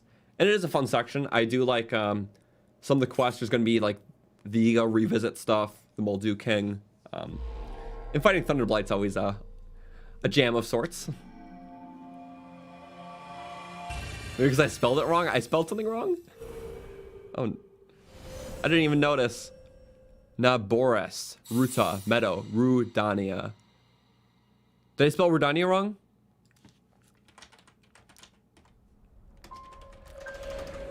I mean, oh, I added an H, didn't I? Rudania? Ruhdan. I added an H. I need to make the Ru sound more apparent, you know? I was close. It's fine. But normally, even when it's spelled right, I don't know, I feel like when it comes to best champion tournaments, the least amount of people say Daruk's their favorite. Like, I feel like all for different reasons, but I don't know, I think that...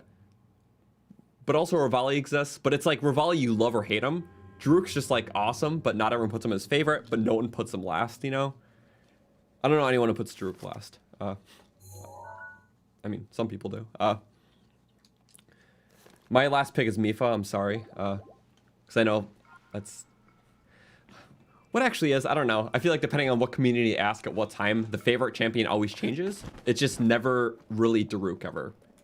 But I like Daruk. Like, Daruk's awesome. He's just never a first, never a last. So, anyways, yeah, that's where we have to go. I guess if we were very springy about it, we could win bomb from here.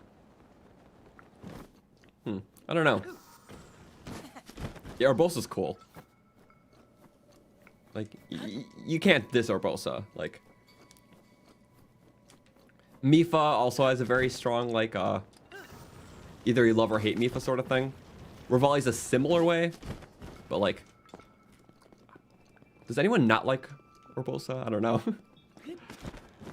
But also, I'm being very picky. When it comes to Breath of the Wild's characters, I feel like they just make them that, you know, they're all great in their own way. Like, there's just a lot of characters sometimes in games that are just so over the top. It just, yep, that's a character you're supposed to hate. But I don't know, Breath of the Wild just nails characters so well because they're not, you know, overly shown. It really makes you appreciate the time that you do just get to see them or experience, you know, their stories and memories and stuff like that. I like how this DLC expands on that a little bit with more cutscenes, and you can even find their diaries, so it's all really cool. Hey Conjel, yes, Deathless one-hit obliterator. I'm so surprised we did that. Job well done. Not surprising since it's me. Thank you. You know, I'm just happy that it went well. So now I can officially say that I did that Deathless. Breath of the Wild barely even has characters. It doesn't need all these different characters. It needs just really good ones. And a character isn't good because they have so much screen time. A character is good because it just, you know, well, what makes a character good to you, I guess. Everyone's definition on that really does vary. But every character has its own like short story attached with it. It's not some ongoing thing that you keep hearing about, and you always get time with them, but it's good in the sense, or in the same way that how, you know, short stories can be good. You spend a very short amount of time connected to it, but you appreciate it all the more. But speaking of characters, I do have to give major props to Cass, because Cass is not a main character. Obviously the DLC adds more to him, but I just think it's cool to have like a traveling musician around Hyrule. That gives you riddles, and you literally first see him by hearing his music, and that's how you know he's around. So in terms of just like a perfect character that just appears around the world, I love Cass a lot. So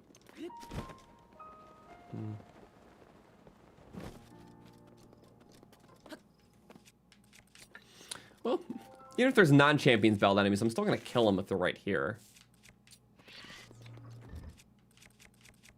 And Master Sword, sure.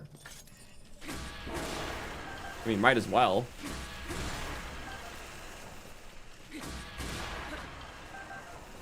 Okay. Want to see a weird discovery I made about the Guardians? So, you cut off their legs, and it does 100 damage each, right? Like, that's pretty simple. So he's about like, he's like 500 down out of his 1,000, right? But he's obviously going to regen, which happens. No shame in that. So eventually he's going to regen probably like a crazy amount, okay? I wish I had the Champions Tunic to show this, but I can still do it here. So we're just going to let him regen a lot. It doesn't matter. So he's about like at 1,400 health, right? So you expect that when we hack off his next leg, he's only going to be at like 1,300, right?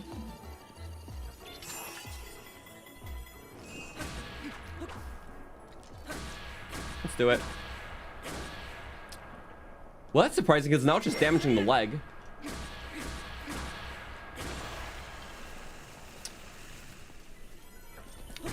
Okay. Sometimes the legs are just weird and you can just damage them straight up. So that one doesn't count to what I was actually trying to show. Thank you, Ancient Shield. You are an amazing help. Damn it. Okay. There's a very weird mechanic when it comes to the legs where if their health regens to a certain point, but you cut off the leg again, it does an exponential amount of damage just in one hit.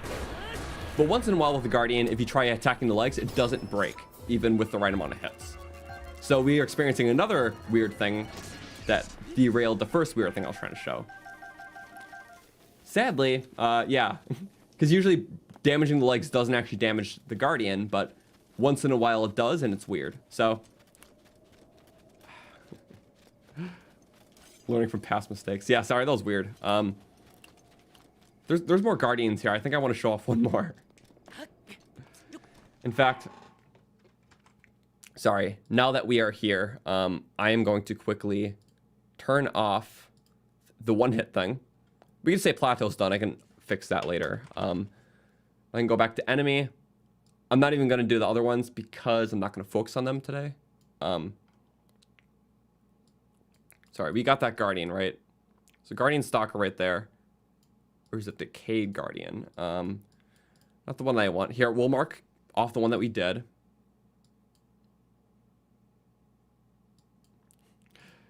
I guess we can quickly pop down our medallion. Yeah, I really want to kill the other Guardian so I can show what I was talking about. Because I feel like that's important. For the sake of knowledge. You're not a live one, are you? No. Why would you be? Also, thank you guys for nearly 400 likes. The usual goal is 600, so I appreciate you guys for helping me. Sorry, I really want to find this out because it's very interesting, and I want to show it off during stream. It's fine that we're killing these guys because we'll have to do it eventually. So stuff in just these odd bum areas. It's like we go to it now, we go to it later. It doesn't matter because it's all valuable for the count.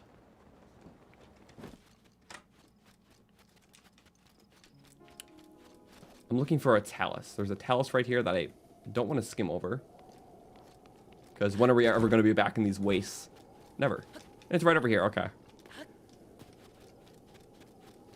Also, don't worry. I'm only slightly peeved about the Ancient Shield breaking. For some reason, if you're just too close to a Guardian, when they fire their beam, it counts as an explosion and it just does insane damage to the shield. Sometimes even one-shotting it. Okay. What's a talus? Like the only fitting weapons is nice and trendy hammer. Oh, but it's one of the back ones. I hate these. Whatever cruel dev decided to put the talus deposits on the back deserves jail. It's awful. Okay. Nope. That's not gonna work. Okay. Yeah, that's how you wipe out my health bar. I get it. Spears are truly the best, but it's not on the menu today. Here.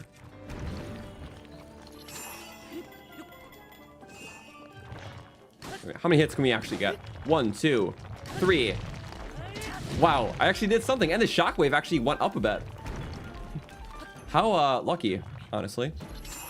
Okay, there we go. I have to literally slide on the gem and then get him somehow. And then he just did 2 jump attacks in a row. Link moment. Yeah, half the shots will land, which is half okay. Oh, what the? This bow is a little slow firing. That's fine. Do I like the idea of Taluses? I think they're fun enemies. It's an enemy that actually fully takes advantage of the climbing mechanics in this game. Also, we got a diamond, which is pretty nice. Okay, anyways, what I was showing earlier. This is a Guardian Stalker. And for this guy, Surf Shield, yeah. Lowest friction shield in the game. Radiant Shield. And it's perfect with the Grutal stuff. And the giant Goron hammer, of course.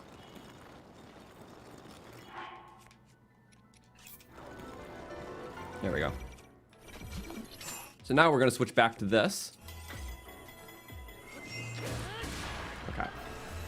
So normally, again, how this works. We got all this stuff. So, breaking out the leg does 100 damage to the Guardian. So right now he is at 1500.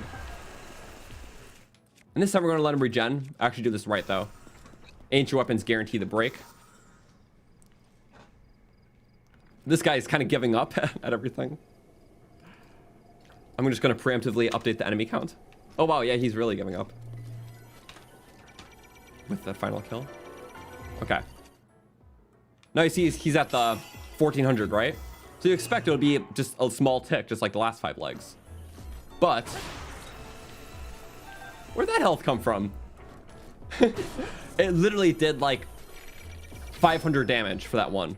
And basically how it is it works weird with the regen, where basically when he cut off another leg, it ignores everything it regens since that last leg. So if you cut off a leg, it's at 1400 health, and then it regens back to 1500.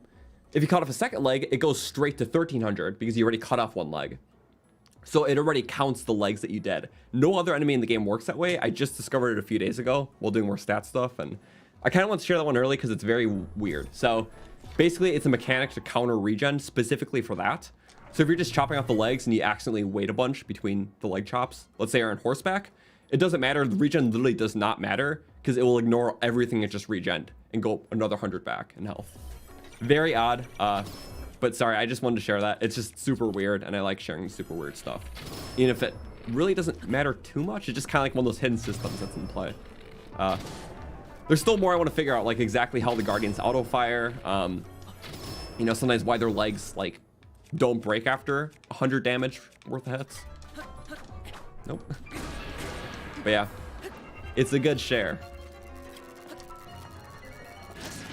Also, yeah, in terms of stat stuff, though, we did cover a lot in the video we just got up. I was doing a lot of research between, you know, December and earlier this month. So feel free to watch it if you haven't. Also, we will be doing at least one more big stats project before the new game, too. Because they're just fun to make, and I feel like I want to find out as many things as possible about this game before going to the next one, because then I can really, well, appreciate what's new and see kind of how they evolved everything from this game. Because it's going to be really cool. Anyways, though, our goal is up there. So that was a fun detour. Sorry. I was sick like a few weeks ago, but I still got a cough. And what do you know? I took a sip of water and I literally got a huge droplet on my face. That's awesome. What about Master Koga taking less damage with while having 300 health? I do have to test that one too. Because, yeah, he only has 200 health, but if you use weapons against them, they're really weak. So he definitely has some sort of like damage reduction multiplier, which is very interesting. Sorry, I like the nerdy behind the scenes stuff in this game. Learning new things even well after 6 years, or almost 6 years into release. I think that's honestly always awesome. Anyways, this is a moment for the drill shaft. Wonder, can your normal hammer do this? No. 3 in one hit? Or one position? I don't think so. There we go. Well, as we're doing this, yeah.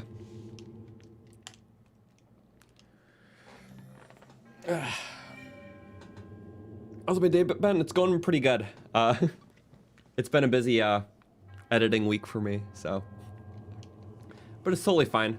Just thinking about this new game, and I mean, obviously we'll still have Breath of the Wild after it, but just the amount of focus on Breath of the Wild, like, it's truly only going to be for these next couple of months, because, well, Breath of the Wild's been the newest Zelda game for the last 6 years, and in a few months, it's no longer going to be the newest Zelda game, so it's going to be awesome to shift into something new. But I do want to finish up several projects about this game first, because, you know, not closure in the sense, but closure in the sense of it being the main Zelda game, you know?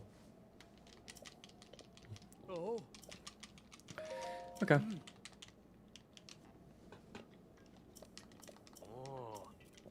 And will this playthrough be stream exclusive or massive video? If you're wondering if this will be like edited into like a whole challenge run, no, because there's just way too much footage, and even just editing like a 10 to 15 hour challenge run takes a long time. This run's gonna be like 100 hours or whatever X amount. We will make some sort of like highlight video. Just after all said and done, just talking about what we did, sharing some highlights, but not like a full-length feature sort of thing. Okay. Challenges. 1, fight the Brood of the Sand. 2, chase rings upon the land. 3, throw the orb underground. Champion, trials abound. Will this be done for tiers? I'm sure all the just really fun challenge runs will be eventually attempted for the new game. But again, challenge runs are based off of what we know about the base game, and since we know almost nothing, I guess we'll find out with years to come.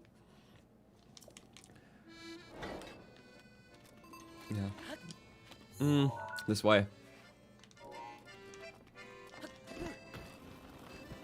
First playthrough is going to be truly special, and I still do really appreciate how we're not getting like an overwhelming amount of news about the new game too, because you know what, for Breath of the Wild we got so much shown off before the game was released, like the entire plateau and opening sequence, you know, just a lot of bits of the cutscenes and so much promo. Obviously so much of it was a surprise, which was awesome, but I feel like for this new game, since we already know like the base fundamentals of how, you know, this style of Zelda game works, less is truly more. I feel like if they show off too much, like let's say it was just more story trailers, or you know, even just show off like the intro segment like they did for Breath of the Wild, it would ruin too much of the mystery going into it. I feel like it'll be awesome just to have as many people as possible have their own just strong first impressions of like the first hour of the game, because like let's say they never show off anything from like the first hour of the game or the game's intro area. That's a huge step up from Breath of the Wild, because it just creates something totally brand new. Whereas the Breath of the Wild, we literally knew of the entire Great Plateau like 9 months before launch. So, which is cool for the time, because it acted as promo, but let's be honest, they don't need promo for this game. I mean, it already won most anticipated game. It's a sequel to the highest, well, what's considered like the best open world game of all time. Like, they don't need to pump out all these trailers for people to pick it up. So, as a Zelda fan, that means I get to go in more blind. So, I think that's okay.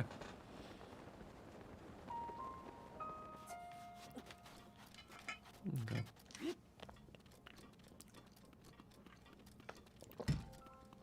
Here we go. It's getting a little chilly in the desert. Sorry. That's my once a stream Tears of the Kingdom rant, because we are too close. So I feel like not talking about the game is not an option once in a while.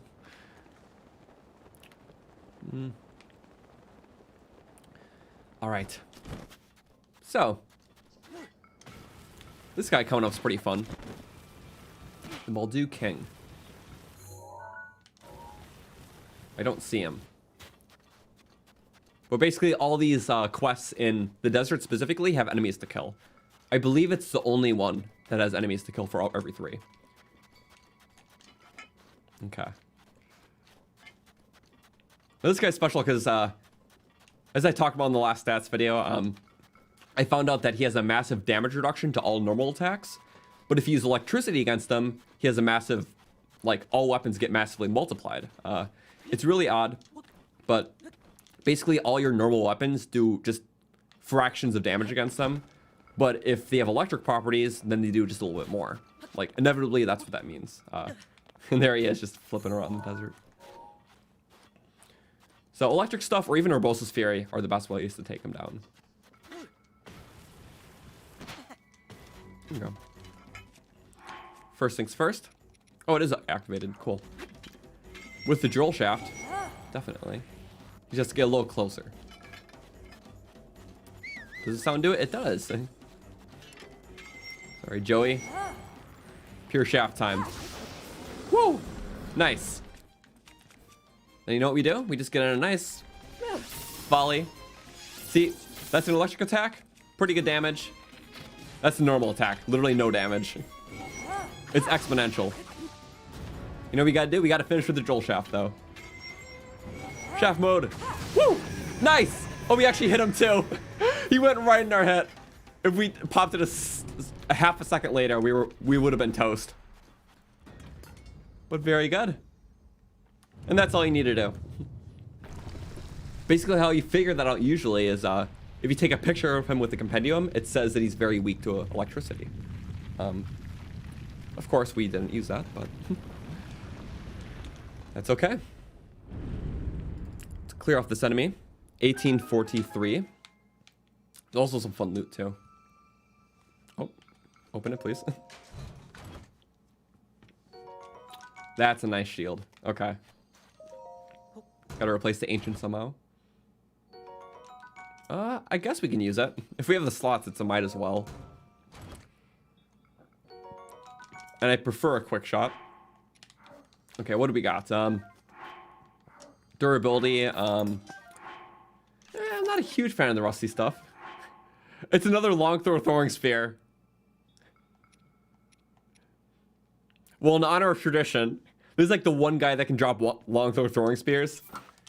We don't need two, but it needs to see its max potential. Also, of course, a blood moon. Can't be having those. Long throw throwing spear. One thing to do. Defeat the blood moons. Never. There we go. This is how we curse the blood moon so it never spawns. Trust me, I'm an expert. That's how that works. Durability spear. I prefer the claymore because they're just better all around. Mostly. Okay, this one, let's just shrine delay. Screw it. We don't need to do actually the full one. So being in a shrine, we push it back by a day. The full skip takes longer, but since the shrine's here, we'll do this. Why? I threw the spear? That's fine. Look, we have another one. No, someone's mad. Someone's mad? Who's mad? Oh. Piggy's mad. Piggy didn't want me to throw the spear, but Piggy doesn't know that we still have one, so. It's not throwing, because the best use of a long throw spear is by having two of them, so you can use one. But that's always important, too. Okay, Piggy can stay during this. You know who else is mad? Who's mad? Oh my god. You guys have no idea how many plushies we have. Who's that one? But it's important. It's important for mental health. This is Benny, I think. No, it's Beep Bop. Okay. We have matching ones for every single one. But this one's a solo. This is Meep. Meep. It's a goat. We've had these for so long. These ones just don't appear on stream, so it's okay. The whole family, you know. But okay, for these shrines, I do just kind of want to power through them because why not to? This is a combat challenge. Anything else is meager in comparison.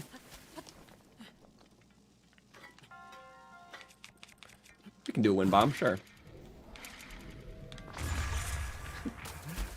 I like the part where there's wind in the bomb. Can I not get it out? Okay, good. You know what? I think actual best way to do this, because that's not walled off. It mostly is, though. You know, screw it. I got a much better tactic here. What if, and hear me out, No. Okay. Or see me out, rather.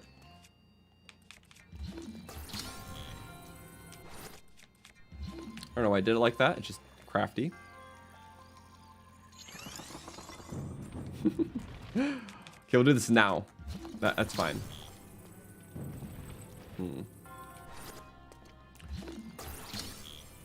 Or rather a plan, but yeah, that's fine for what it's worth. Yeah. Okay. So basically, I am going to launch this cube up. We have a nice weapon to do it with, too. The bomb is for the final hit here. Which I think we can get away without breaking that. Here we go. Hit it a bunch of times. Like that. We did it. Okay, good. Oh, no, we were so close. Wait, we can do it this next time. I'm sure of it. The name of the game is going to be Cheesing Champions Ballad Shrines, because I've played them all legit too many times. So we need a bit of spice in our life. This time, so we were pretty close, we can kind of tuck ourselves in if we do this right. Alright, see ya, Drake. Thanks for being here. Whoosh, this way, okay. That was very close though, so I have good faith for anything to come. Okay, like that. And then 1, 2, 3, 4.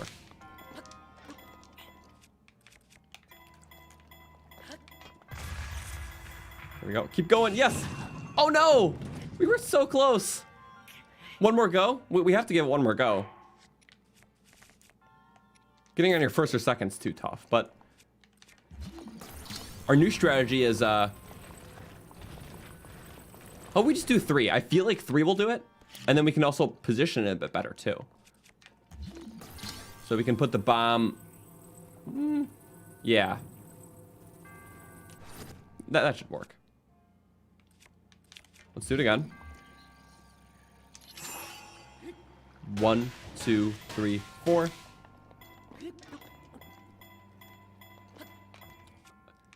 Four is too many. I keep forgetting. No. Okay. One more, right? Yeah. We can fare with one more. Sorry. I must do a 3. Only reason I'm doing it this far is because I need a method to get on the cube. I can't climb this one. So, there we go. 3 this time.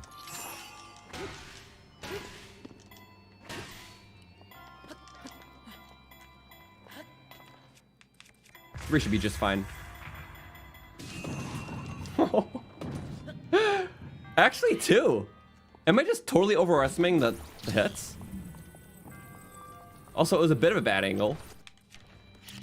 Yeah, I probably could have done the shrine just about now, but if we get it this time, then we'll be totally okay. Here, just do 2. I like this much better.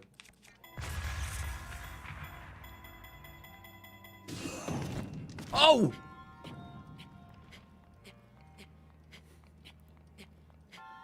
Let's be crafty now. Do you see that ledge? I do see that ledge.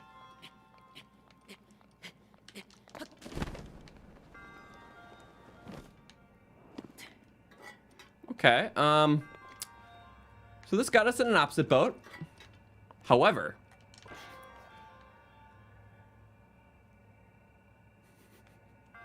I kind of like breaking these shrines. I'm at least having fun with that.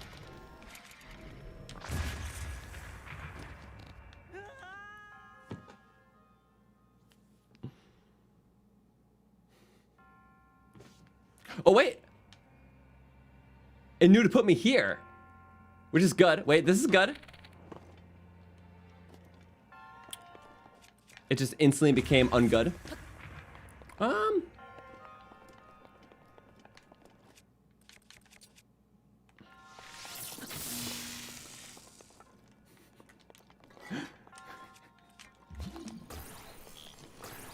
Plan B.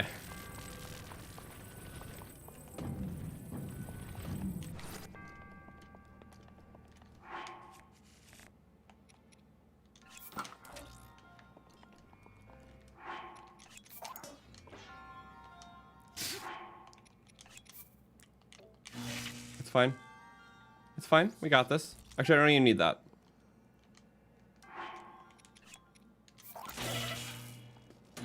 There we go. That works. We'll just shock trap it. Boom. Well, it was a cool cheese in a second way. I feel like it's more viable when it's actually a lower bar, you know? All it took you to do this shrine, putting a bomb closer to the edge of the box to give it more of an angle. Okay. I mean, hey, there's really a lot of different ways to do this.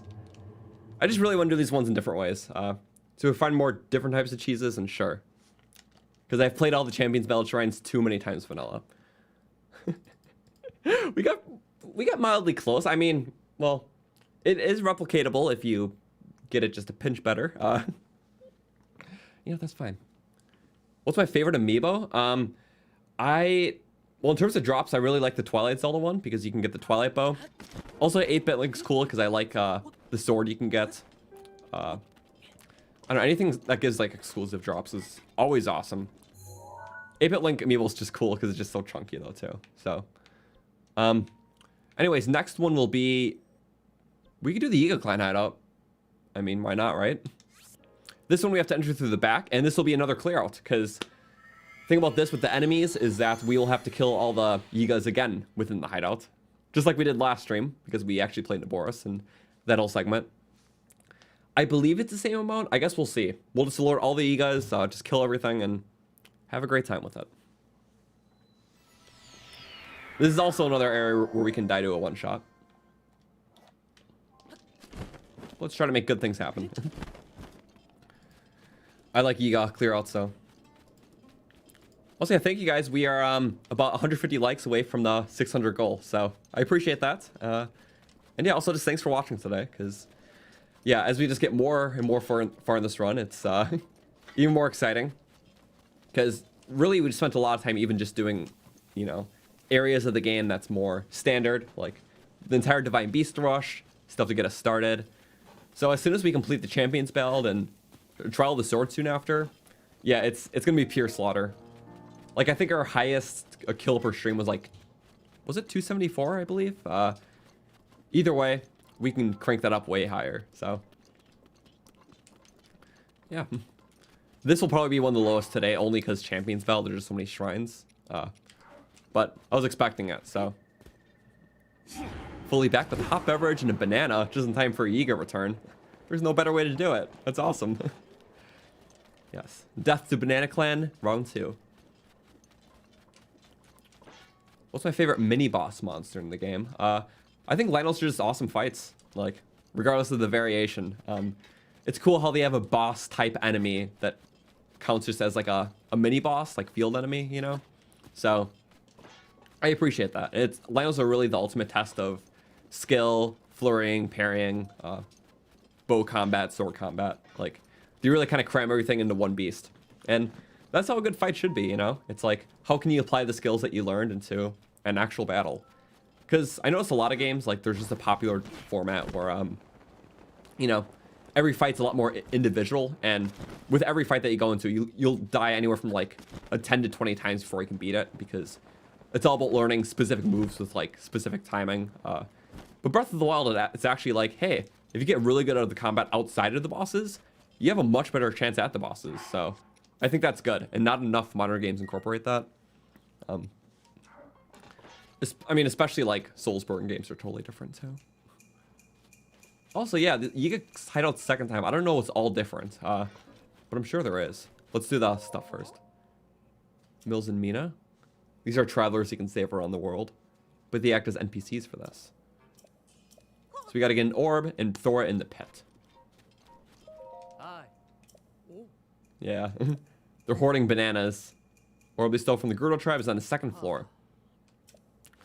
Okay, well, we just have loose bananas everywhere. They're messy. There we go. I could use a new duplex bow. Great utility bows. Don't even need the damage if you have other good damage bows. These are my favorite for doing or quark seed puzzles. Or just setting off moving enemies. Also, there's a fuzzy in my face. That was a spider. There was one time on stream, I think I was playing Ocarina of Time, and literally a spider came dangling down in front of my face. I'm forever traumatized from that. Okay. These guys kind of suck at detection.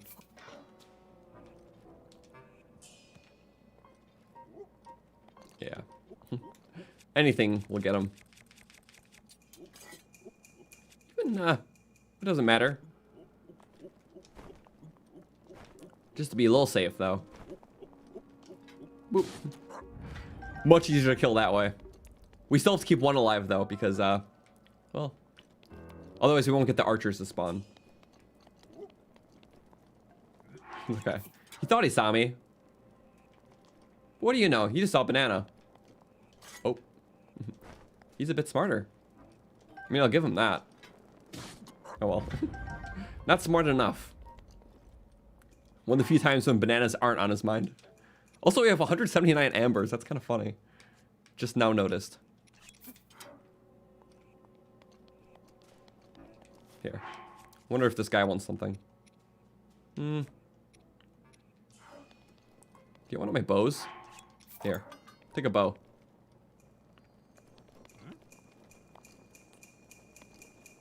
He heard nothing.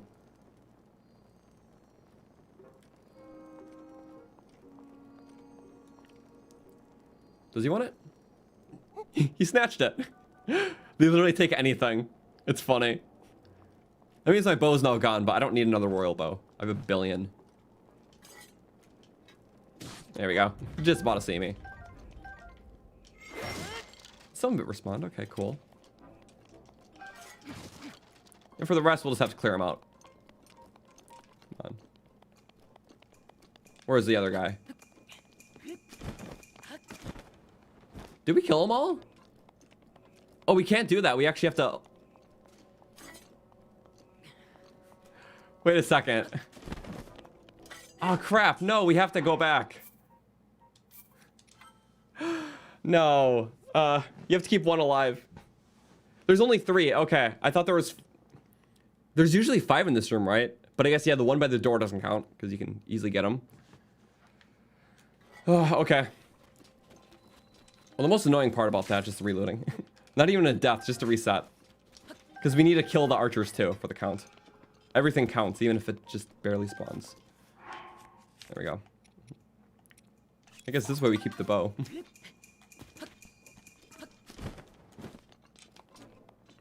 Fine. You know what guys are truly annoying? Egos.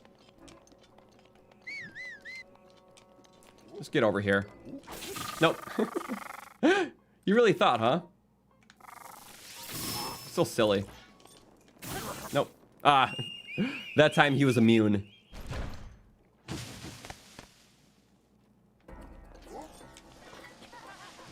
Okay, now everyone's there. I may be wondering, why did I just lord all of them? Because they're pathetic. Oh, that works too. Woo! There we go. Well, he's in our sights. We can just easily go on with the, yeah, Lionel Sword. We'll get more good stuff.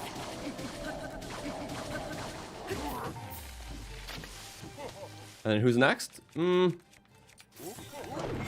Everyone. Everyone can be next. That's the beauty of it. You know what we can do from here? Pretty simple stuff.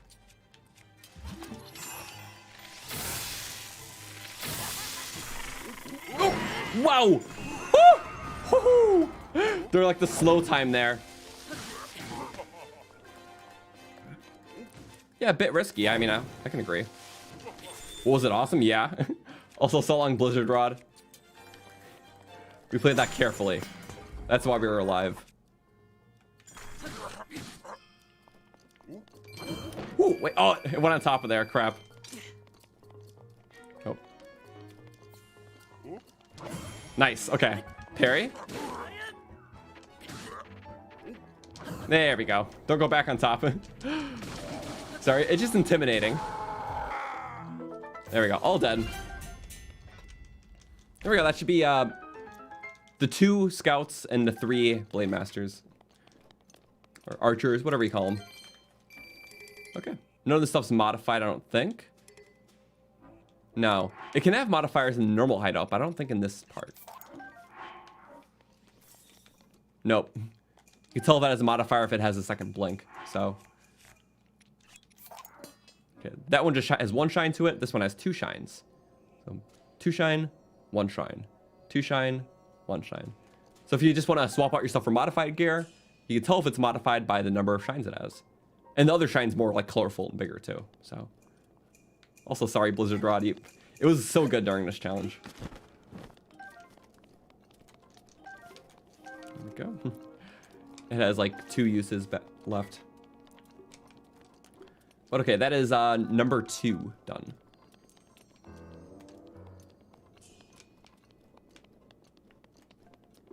Oh, wait. We need the orb. I forgot. This challenge is about an orb, not killing them, isn't it? Yeah, I knew that. Is Rivali's Guild not ready? It's not ready. Can't wait to get that upgraded champion ability, though. Guess up the ladder we go. Oop.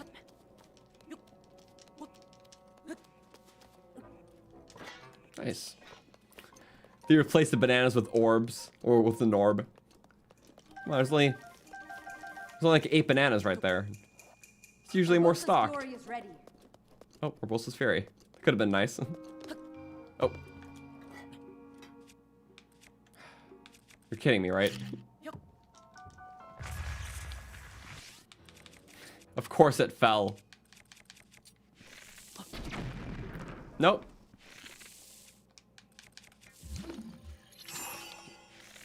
Not patient enough to actually get it. Come on. There we go. Whoop. Well, I guess that works. Bomb arrows are plentiful. Why does everyone want me to get back the Blizzard Rod? It's dead, guys. Here. You want it back so bad? Fine. Oh no. What happened to it? Well, it's broken. I can't get it back. I'm sorry. It served us well. See, we're applying some freeze spray to the hideout so they don't come back. So, without that freeze spray, they could come back again, you know? Ruin everything. I think we made a good choice there, so.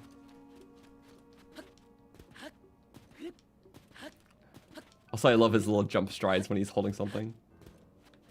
Wait. I wonder what happens if you jump in the pit with the ball. Whee.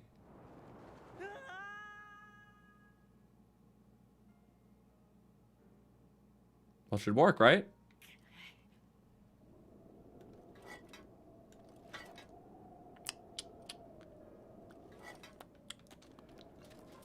So, what do you guys have to say about that? Oh, wait. Oh, it spawns. Oh. If the ball goes away, by any means, it spawns back here. Wait, that's interesting. I'm happy I did that. Yay, learning. I always wonder, because it's like, okay, there's a chance that it might have went through, but since we went away at the same time, it's like, maybe it didn't. So since it didn't, yeah, its failsafe is going back there. That's interesting.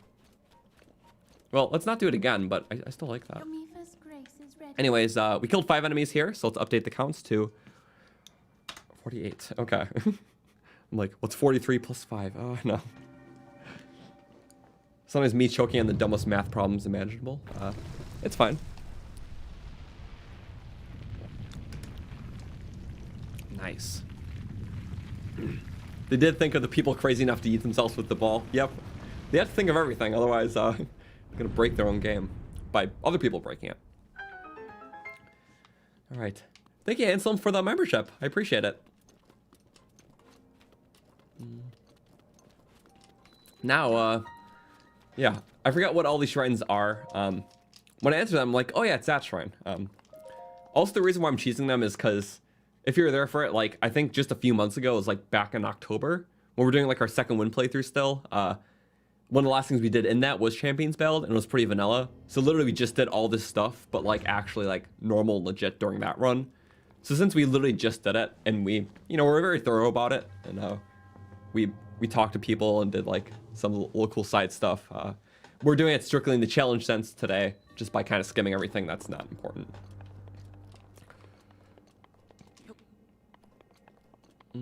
Okay. Well, I don't remember the counts. Sorry. So we'll have to actually check. Okay. A red ball, 2 orange balls, 2 green, and more purple. Red, orange, green, purple, right? I don't know. Did I actually do that right? I don't think so. I want to say it was 1 red, 2 green, 2 orange, 4 purple? Maybe. If I get that right, it's gonna be funny. I really skimmed.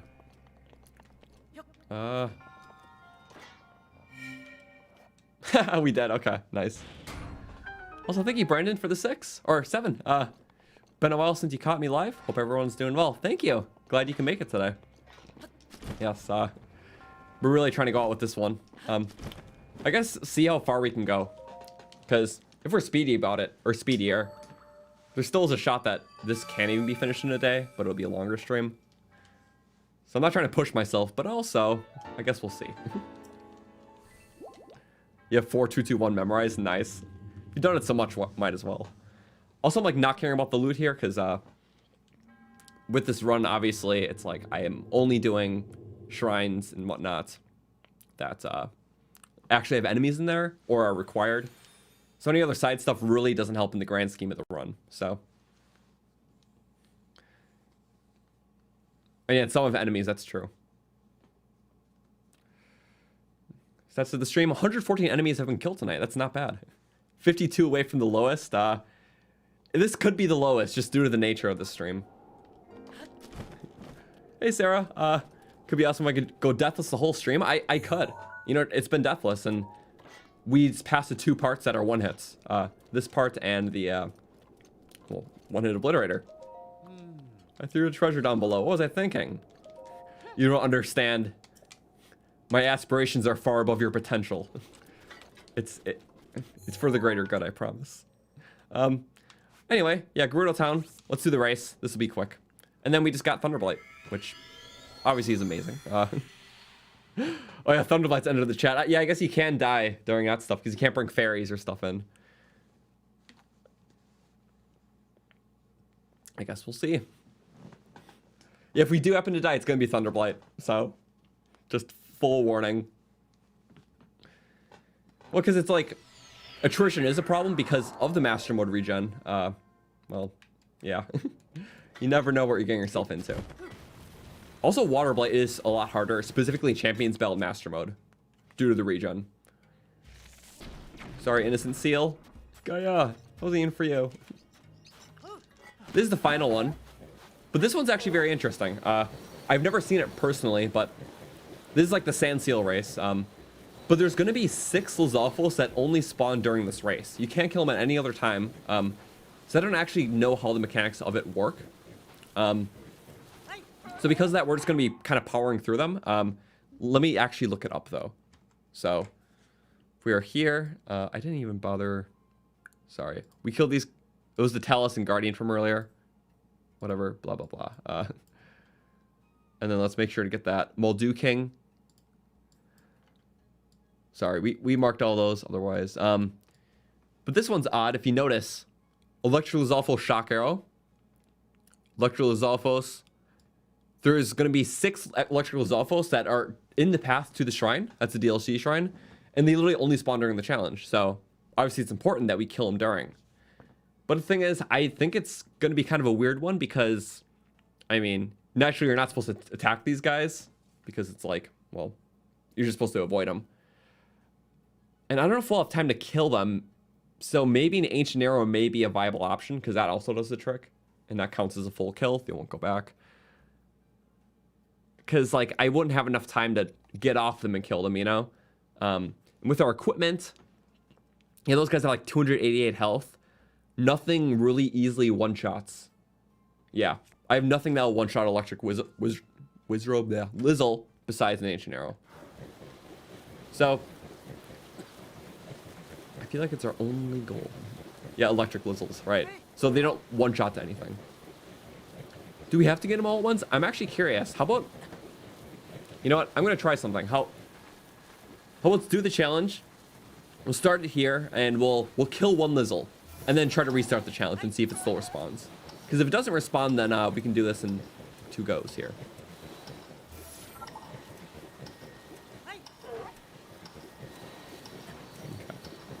Yep, right there. This guy is not a natural spawner. Only spawns during the challenge.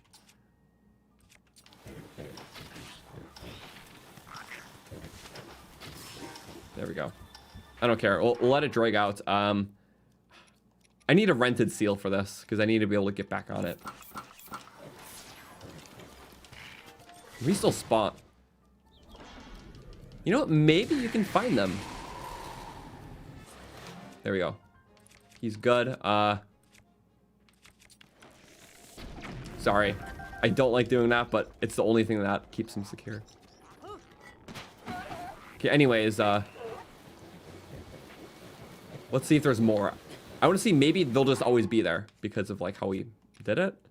I generally don't know how this works. I just know that we've never killed them before because they're not really meant to be killed. Oh, they still stay there. It's like any time.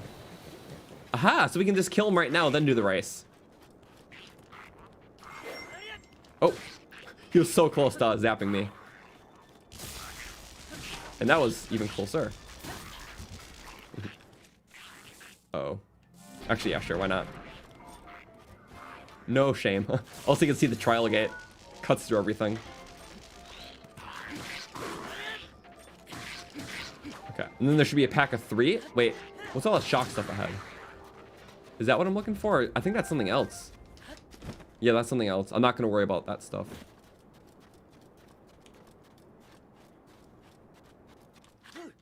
And then realistically, oh, doesn't help when everything's sandy. Oh. Of course we're in Molduga territory. Let me look at my map. Sorry, it's a bit odd with everything. So it's kind of like that boxing. Oh, yeah, it's like all the way up there. So it's like at the end of the race pretty much. So I'm gonna look at my end. Just so we got it right. Oh, wow. You enjoy that? I'm sure you did. Okay, sorry. You guys didn't see that. I'm sorry, I stole my map up. It's because he killed me while I was trying to look at stuff, so. Really, that's a him problem, but. We're fine, right? Yeah. Okay, at the end of this, these guys should spawn.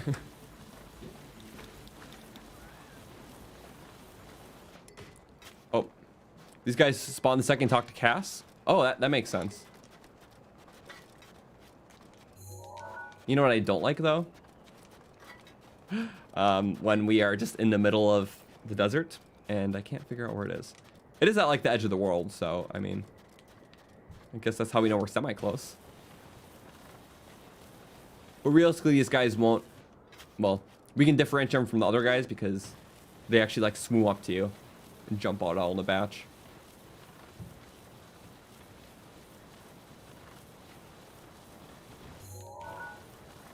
I mean, if we don't find this shrine, we can always find another one.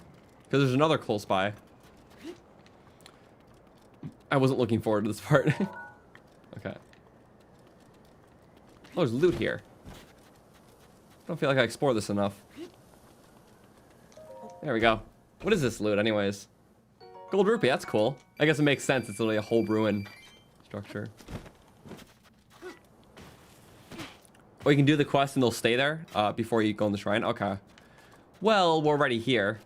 And they're just right over here. Based on the structure, they're just due east of it.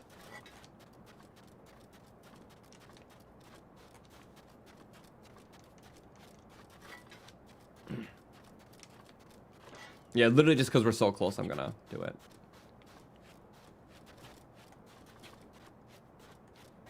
But if I don't find the next couple seconds, then I will just go back. How about that?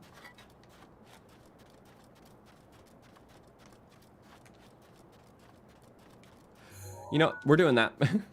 But, I mean, first we need to get out, so... What will happen first? Will we be able to get out or kill the Lizzles? Let's find out. You can still see the travel gate. That's so funny. It's mighty far. You know, that's fine. Because, we have to get out anyways. 2 birds with 1 stone. Let's get out. Nope. Eventually. My goal is to warp out, but I feel like we'll wind up walking back anyways in the same time. Hit the sandstorms, I know. I think this one's pretty, Does this one always stay? Is there like a slight window where it lifts up? I don't remember. I know the sandstorm, like, further east in the desert is different. Because there's like a certain time window where it lifts up. I don't know if that's the one in the path.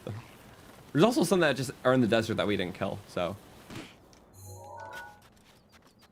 Oh my god, how far? It seems so close yet so far. I don't even know.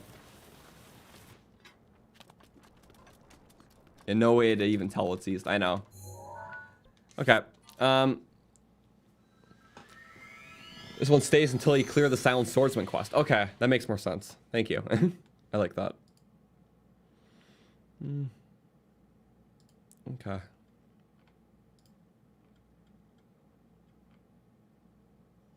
I think everything's good. Sorry.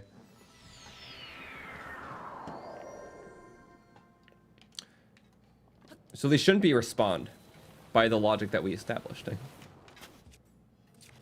So sorry, we're gonna have to do this once more. Otherwise, it's gonna take like 20 seconds to mount one. Ooh. So I just want to make sure I get this right. I remember when we were first looking stuff up for the Lizalfos run that we did last summer. Basically killing every Lizalfos as a Lizalfos. Well, the big challenge there was make sure we got all of them, but we had to count against these guys since we weren't counting Champions Ballad. Wait, what? What's this? Huh? Why is there... Go recruit some wild sand seals. They're all trained. They'll wait for you to return.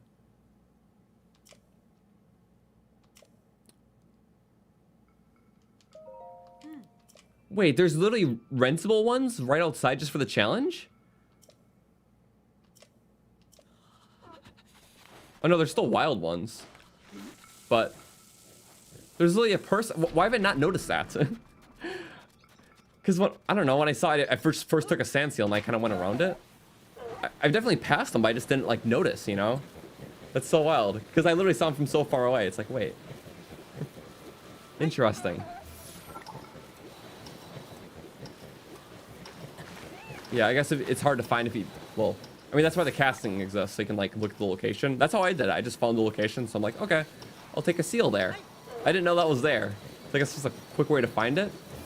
Or just to help with that, so you don't have to run all the way back. Sorry, that's so interesting. I'll say, it looks like we did everything right, because there's no Lizzles coming up on us, so... They stay dead. I know some quest enemies keep reappearing until the quest is done. Which, like, the Trial of Power ones, or Trial of Wood, or whatever. Which makes sense. Okay. Yeah, warmer clothes might be nice. You're right. That's fine. And, you know, I'm not even going to heal, because we'll get a full restart for the shrine. We'll do a little heal, though, so. Temperature is always changing. Casting's bad and doesn't give exact locations. I mean, I guess that one, it was clear to me. That's the only thing that helped. There we go. Okay. Oh, he was right there. I'm a gamer. Don't worry, I don't die. Yeah, at least not today. 30 deaths? Nice and even. I'm not mad at that.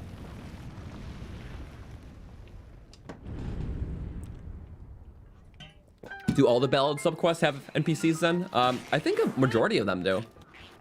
Which is pretty cool, honestly. Oh. Oh, Blood Moon. Let's kill him fast.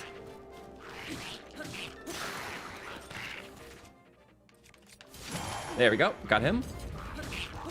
Just stay on the edge there. Ooh, perfectly. I don't mind that. A bomb arrow is a bomb arrow. I don't care about the multi-shot buff or nerf. What time is it? It is, I can't even check because my map's blurry. Running low, that's fine. Woo, nice. Okay, quickly again the shrine. That is the 6 enemies, and with that, all of the Naboris enemies are dead besides Thunderblight round 2, which does count as an enemy. 50. Sorry. Okay, +6. Check if I didn't have stupid Pro HUD. Pro HUD's not stupid, come on. I like my clean screen, so it works very nice. It's nice for a first playthrough, but I like when things are open. I'm not looking at a minimap, because if there's a minimap, you always kind of look at it a bit, and I don't like that. But I do miss being able to see champion ability numbers. Also, just like weather cycles. I wish that stuff was in the menus somewhere. Well, interesting. I just didn't know where to go. Is it just there? Did we go too far? I couldn't tell you, honestly. Also, let's not die. It was a very good wind bomb. It just, yeah. I didn't know what was next, so we'll do this part normally. Here we go. And then for that, move that a bit closer. I was about to say, what's not transmitting the signal? Pause the electricity. Go, go, go, go, go. Yes. Oh, not even close.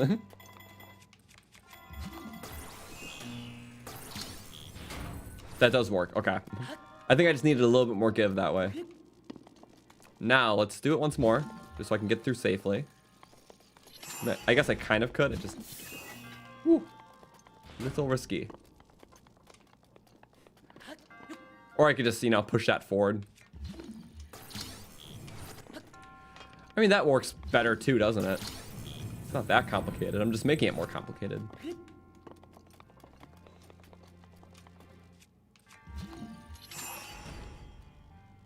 It's connecting to that one. Of course it is. But if I go all the way, then it's not. Okay. See? Breath of the Wild stuff can be simple if you think about it the right way. And then, I kind of boxed myself in. I think this will be fine. Not quite. You know, I had the right intention. Okay, let's do a similar method for this, though. Icy meat, heart, salmon. Great. Now, how do we transmit this up? I think we can just go... Well, bam. And... Ideally, if we freeze it... Yep, okay, we're good. Now I just need to figure out what opens the gate.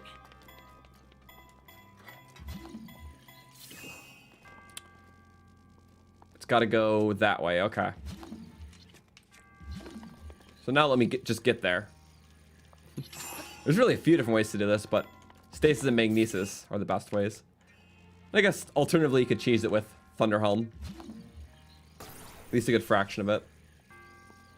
I don't have a full electricity resistance, so personally I can't. I think I just need to do that. I can't really see what's going on too well. I just know that there's shock. But that does the trick, so yeah. Okay, third shrine done. Now it's just time for the boss. Naboris. More importantly, Thunderblight. Which, yeah, I guess if we are going to die, it will be to that. But an attack up will help. It prevents possible attrition. And yeah, platform behind me. I mean, any route's good. And it's about the loot. I know some other platforms exist for loot, and not too worried about that, ever.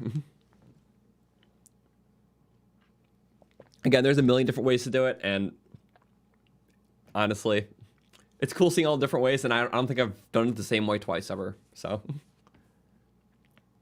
And yeah, you can stop the metal stasis, because if it's frozen, the electricity can't pass through, so.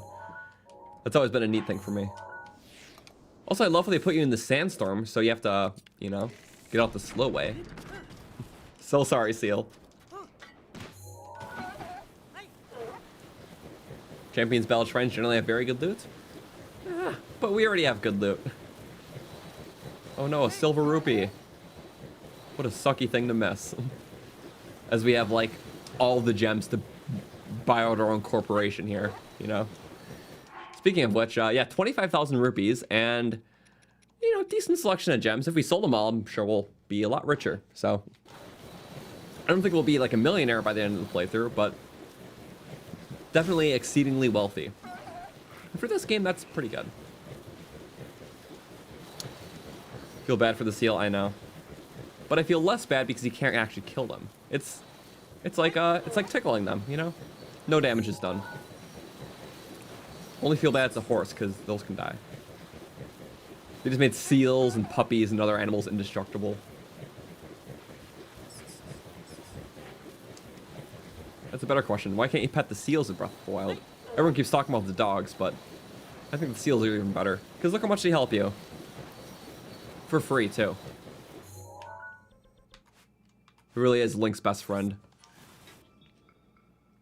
That is one thing I'm going to hear a lot about, though. The whole, like, pet the dog argument in Zelda. Because, like, initially I'm just like, yeah, why can't you pet the dogs in Zelda? But also, there is a very alternate way of showing affection, which is feeding an animal. So, yeah, it doesn't have an exact, like, a petting feature, but it's cool that you can feed animals and, you know, they show the hearts above them and sometimes even show you cool things. So, even if a petting isn't a feature, I'm happy that feeding is. Because, honestly, I think that's cooler. So, one thing I do miss is picking up the animals, though. Could still do it with chickens, but I miss the older games like Twilight Princess where you could pick up, like, dogs. That was cool. Anyways, we're here. Gerudo Link. And for Thunderblight, it's important. I mean, we could go a shock buff, too. What's more important here? I don't know. You can't pet the dogs in Zelda? Just not this Zelda. Yeah. Oh, well.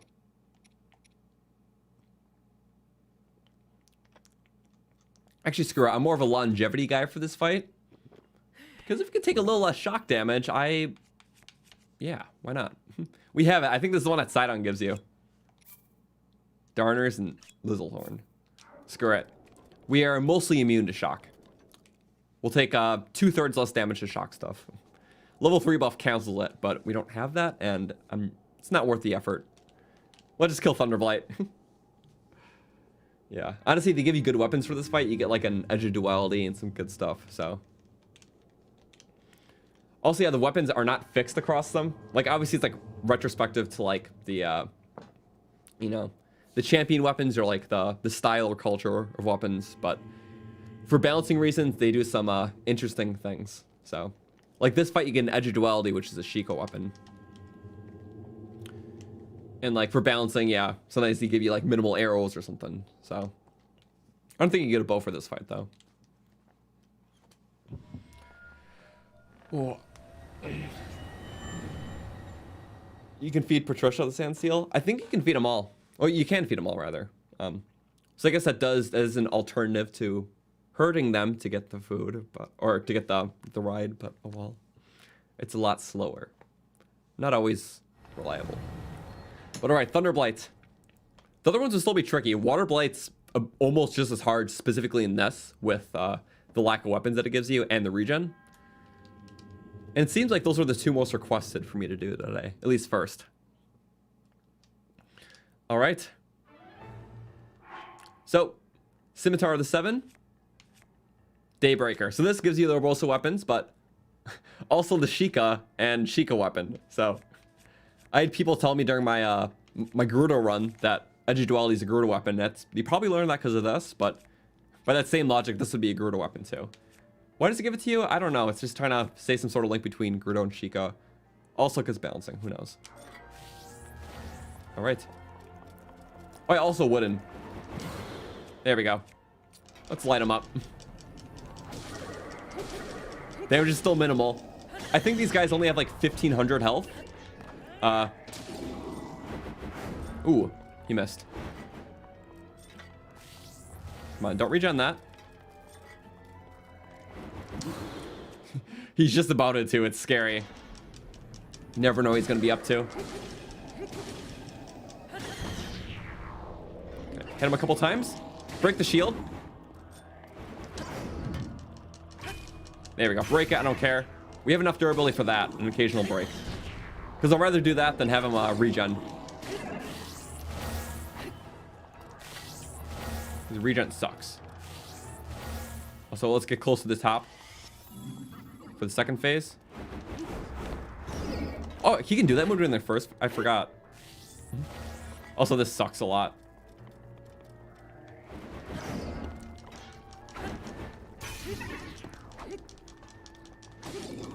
Yeah. Honestly, it really just sucks.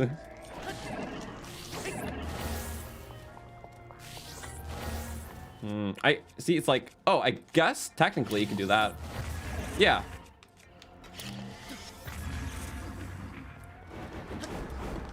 There we go. Counter the second, and now we need to get extra strategy because the second part's gonna be hard because we notice those lightning rods. I think it's more helpful to be up high because I just want to see where he is. I hate regen too. That's what makes these fights tricky.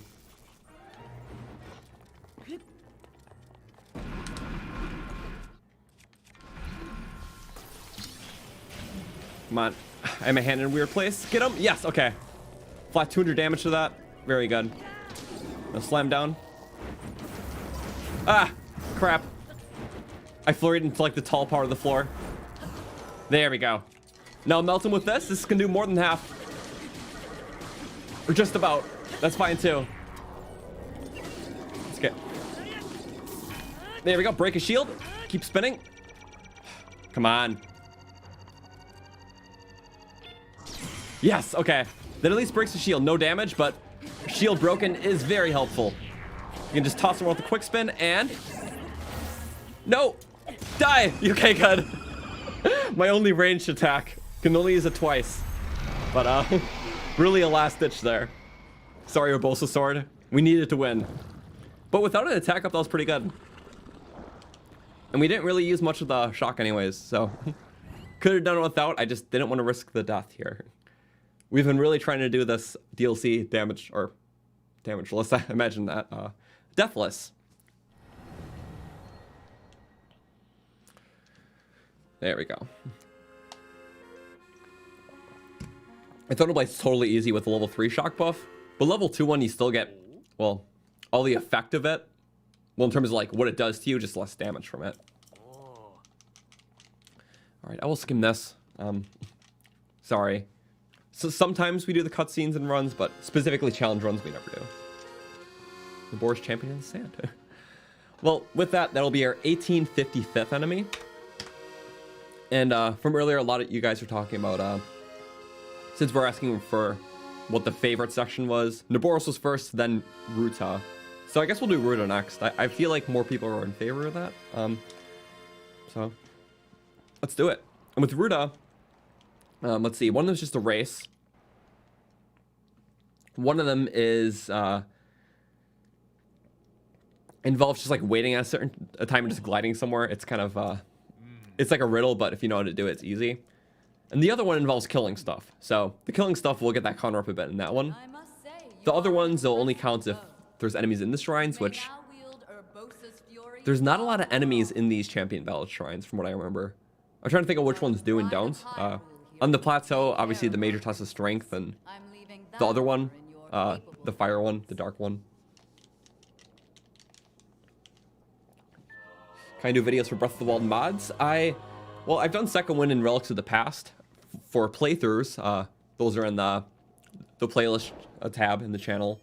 I don't plan on covering anything else with mods though, specifically because there's a lot of creators who already make their own custom mods that do that on their channel, which I don't have the modding experience for that. Similar thing with like glitches. When people ask me to cover glitches, I just don't know a lot of that stuff, so I don't commit to that. Also, we took down that platform previously.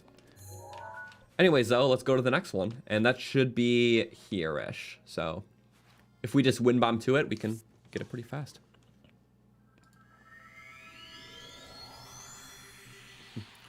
Stats of the stream. Notice, if I end up breaking the lowest kills record, but I managed to complete the stream deathless, you'll add a star to the record to amend for it. That's fair. Yeah, out of all the streams, I knew when we do Champions Ballad, it's going to be the lowest like kill per stream for sure. Like, there's no way it can't be. Because Champions Ballad doesn't even have 200 enemies, so... Like, the plateau has a little over 100, but there's not even 50 more than that between everything, I don't think. There is some stuff in between, though. So I guess that's not too bad.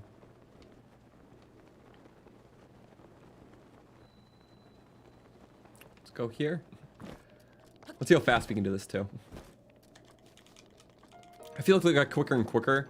We have some good warp points, like, elsewhere, too. So... Oh, it's not a Korok rock. Okay. Interesting. Anyways, let's go, we still have shock resistance, but here. Save. If we get 2 good wind bombs, that'll take us a good fraction. That's 1 for sure. Oh, it's just right there. Okay. There's a lot of wind here, especially a little bit lower. So I'm glad we're not getting blown around by that. And look, yeah, just 1 wind bomb, actually. That's all it takes. This one's pretty far from the actual objectives, though. But, man, I'm so happy. You have to go, Sarah, but this is awesome. Thank you. Have a great rest of the stream. I appreciate it. Have a good one. Every Divine Beast has a useless rock somewhere near it? And you're not sure anyone knows why? Are you serious? Everyone does? That's so funny. Man. Pod the courage. Okay. Sorry, we're skimming a lot. You know, in normal playthroughs, we'll actually read everything. And especially when something's new. Yeah. Man, yeah, it's gonna be so awesome to see. Well, all new cutscenes and game stuff. Because it's like when the new game comes out, I want to immerse myself in the world more than I even have with this game. Even just with like talking to everyone and kind of just getting accustomed to all the new like potential towns and cultures and stuff. Because that part of Zelda's always been cool for me. They always have that like kind of it's kind of like a softer sense of world building where it's there if you want it to be there, but it never shoves it in your face. It just kind of there's a lot to the world beyond just stuff that's thrown right in your direction, which is what I always appreciated. How you got to figure out how old battles played out by looking at battlefields. Sometimes can find journals. Some people just have really interesting things to say that you'll never expect. And I think that's what makes the story great, you know? It doubles down on the fact that this is a game first, and the storytelling is really just there in the amount that makes everything interesting without being boring. Like, I feel like this comes from my experience with a lot of open world games, just shoving so much lore down your throat. Like, it's, I don't know. You can quote like anything from like Fallout games to The Witcher to Skyrim. It's like, there's just so much lore, unless you're super dedicated, like so much of it you just want to skim. Like, it appeals to a very small like percentage of people.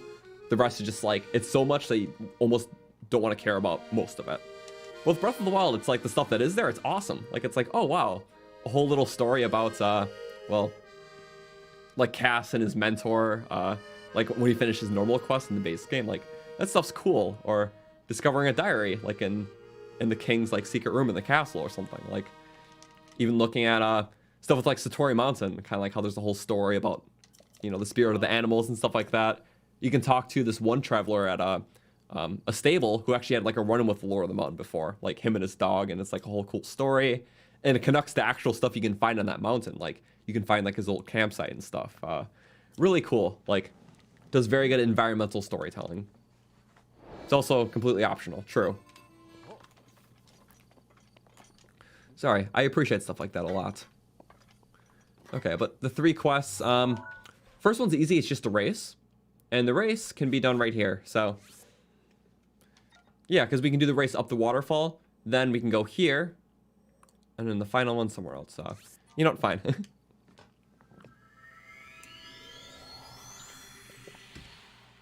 And the stream, it's basically just until we finish. We're almost 3 hours into the stream, and you know, we still have a lot of the ballad left.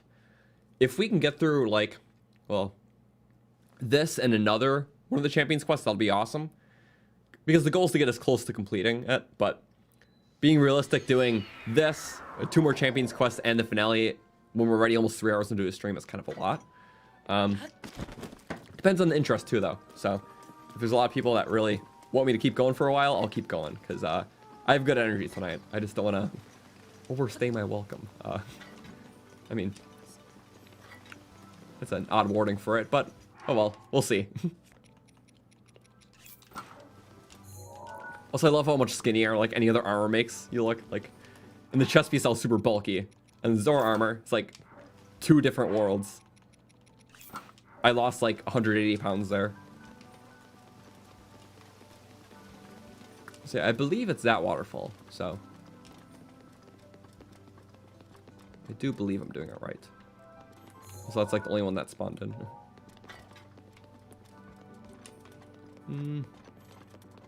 Yeah, the octo platforms will always stay. Just not the enemies on them. I don't think this one really has obstacles if the enemies aren't there. Is it this? Oh, it is this. Okay, good.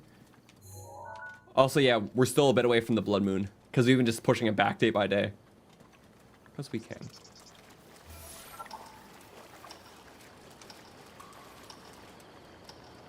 There we go.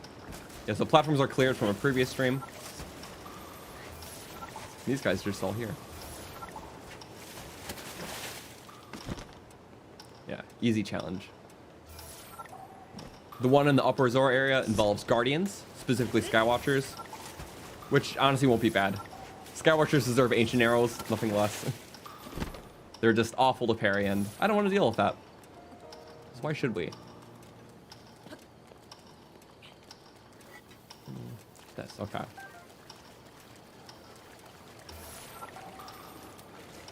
Yeah, really, not much of a race for this one. It's definitely the easiest.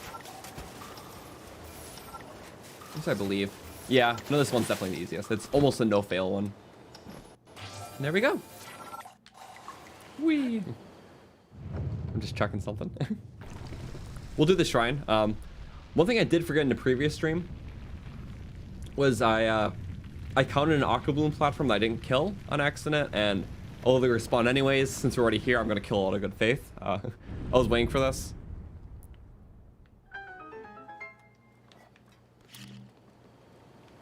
I believe it's this one, which we didn't actually get the loot, so it's kind of nice, but we're full. This is a good faith kill because, yeah, we just forgot it on the stream and we counted it, so I didn't change the count, but I knew we were gonna do that eventually. It's worth it for my pride. Just go with that. No, there's a couple more too. We since adjusted the count, but we still have to go back. Like, I know the Labyrinth in Akala, there was 2 bats that we couldn't find for the life of us. I found them while off screen, but we'll have to go back to kill them. There was, like, one Lizalfos by, like, the, like, Ridgeland Tower. But these are all miscellaneous stuff that I have in checklist. We'll go back for one day. All right, what's this one? Secret Stairway. You know what? We're not going to do a cheese, because that will honestly take longer. So if it's called Secret Stairway, then, you know what it wants us to do? Make a secret stairway. It's cool, because it actually uses, more of the waterfall, just Cryonis mechanics. Which initially, when I saw waterfalls in the overworld, I was like, oh, I can climb these things using Cryonis. That's very cool.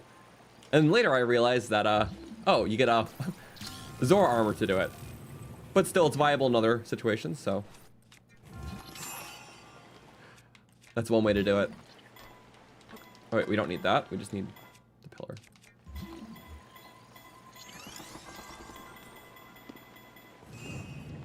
There we go. Not bad. Okay. That should just be an easy jump. This is one of the best puzzles in the game. I like this one. Because usually when you do like Coronis waterfall stuff, it's usually like those like mazes on the side of the walls where you just have to like redirect the balls. I think there's one in Champions Ballad, one in the base game. Maybe some slight stuff. I don't exactly remember, but I think it's cool. It's using it more for elevation. I don't know. I just dig that stuff. There's also like the water slide in the one shrine in Zoro's domain. Well, it's kind of a slide. It's more of an angle where the balls keep rolling at you. Then you have to roll one specific one down. Yeah, you can cheat with stasis, but you do have to be creative, and it's cool. 2 remain. Also, all the different poses of the monks. I gotta just get an image of every single one, because I think they're all unique. Like, I think there's something a little bit different about each one. Which for, what, 120, wait. DLC adds 16 more, so 136 shrines. That's kind of wild. Stats of the stream, we are now 37.64% done with the challenge. Nice. Also, we have the shrine now. One of the things is there, one of the things is here. So really, it's just kind of a midpoint. I feel like everything's going to be faster now.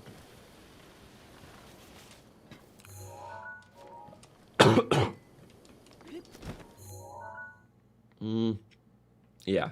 We actually haven't been to the grotto here. Also, for a side note, just for streaming, we did talk about it a while ago, but we are streaming again this Saturday on YouTube. It's going to be earlier. It's going to be about 12 p.m. Eastern. We're doing more Relics of the Past, because it's been a while since we've done that, but I can show off stuff from the new updates, including a little bit of the section that I worked on personally, and a large portion of it has actually to do in this area over here. So I'm still working on it. There's still more I want to contribute, because the goal apparently is to mostly finish up Relics development, I think, before the new game comes out. And there's still several sections around the world that haven't been touched yet, so I'm currently helping with that, and it's been fun. So just with like what content in Relics and camps and stuff like that.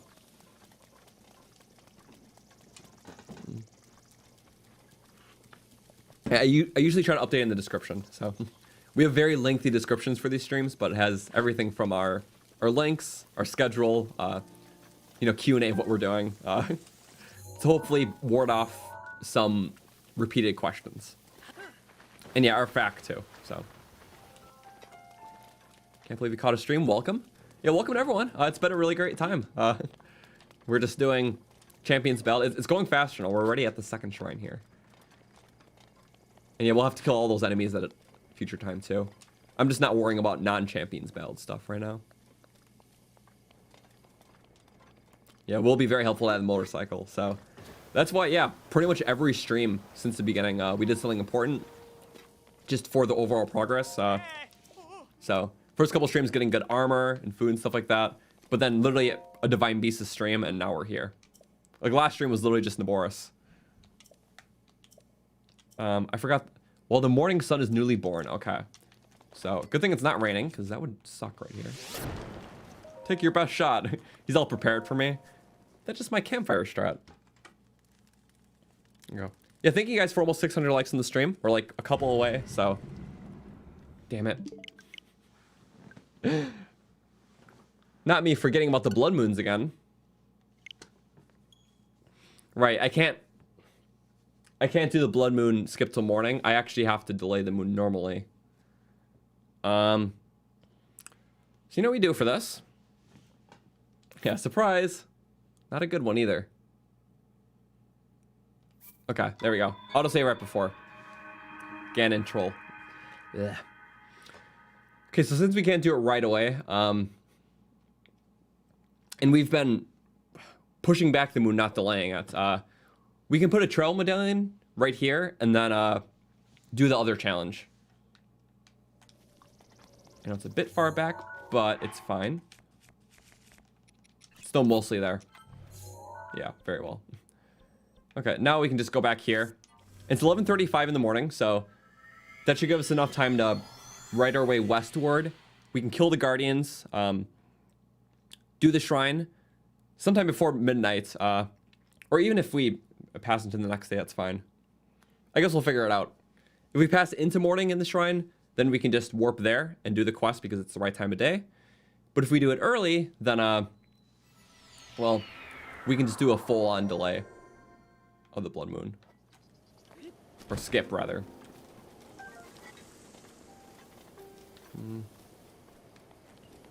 Alright, Conjure sounds good. This one's not too far.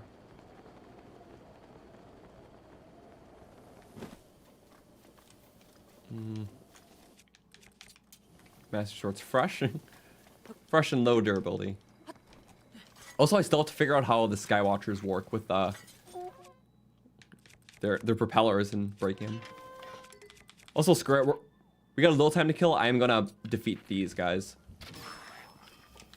We might as well, because it's pretty simple to do. These are non-DLC enemies, but they're all just kind of around the reaches, and we don't have to go back then. So, we'll just make really fast work of them. Knight's Claymore, cool. Soldier weapons. Knight's Claymore. Very good stuff all around. Gonna carve a straight line. That one-shots. Surprised it was still alive after all this time. Also, just arrows on the ground is awesome, too. And yeah, all Zora's domain Lizalfos have the extra drop table for arrows. So it's the best place in the game to farm them. You just keep killing lizards. It's about, on average, 5 bonus arrows a kill. So, very nice.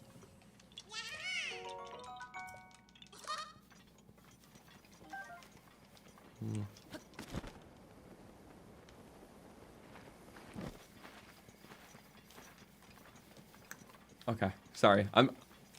We're gonna be kind of gunning it because we can.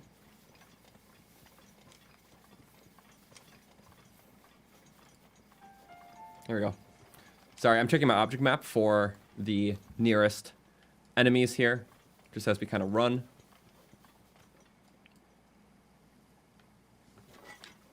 There's like a nighttime enemy up there, it's just kind of annoying, so we'll have to go back eventually anyways. So I'm just gonna kind of rush it, sorry.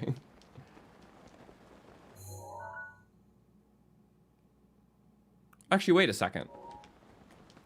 Yeah, there's like one stall enemy here. I can warp till night, so it's close to, well, the right time. So we can kind of line everything up that way. Okay. Yeah, this one's very weird. It's just a stall Lizalfos here. Just on there. But it only appears at night. There's like a mushroom here, too. Yeah, Lykel, thank you guys for passing 600. I appreciate it. Also, Platinum, can you ban the person who keeps spamming the same thing over and over? I feel like the only people who spam the same statement like every minute are the same people when I just answer it that they keep saying it. Because they don't actually care if I said it, they just want to keep saying it. Anyways, let's save. And yeah, it's somewhere odd. It is a stall Lizalfos. I can pull him up. He's just like right there. I don't know if he's under or over. Either way, though. Put down that cookware. Everyone keeps... Yeah, it's the people telling me to get the master cycle, even though that's what we're doing. But it's like every minute, so I don't know what to say anymore. Nighttime.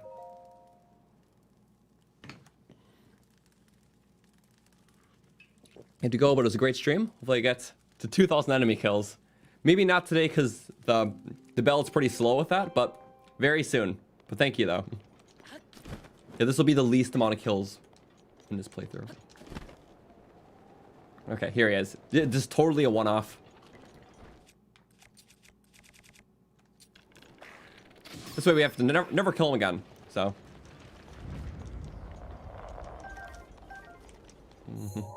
Don't expect... I'm already working on it. Yeah, it's like... okay. Well, I'm going to quickly get those 2 electric choo-choos. We're running on limited time, but I'm sure I can do the challenge in mere seconds, so... It is no problem.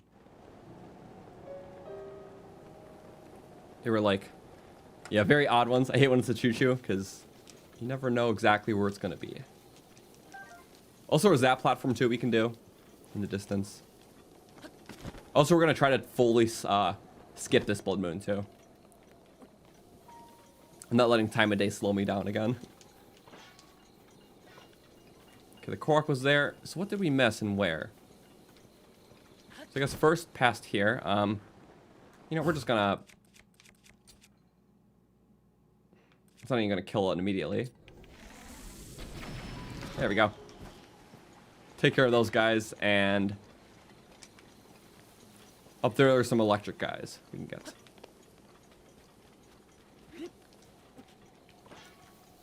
Ultimately, not bad.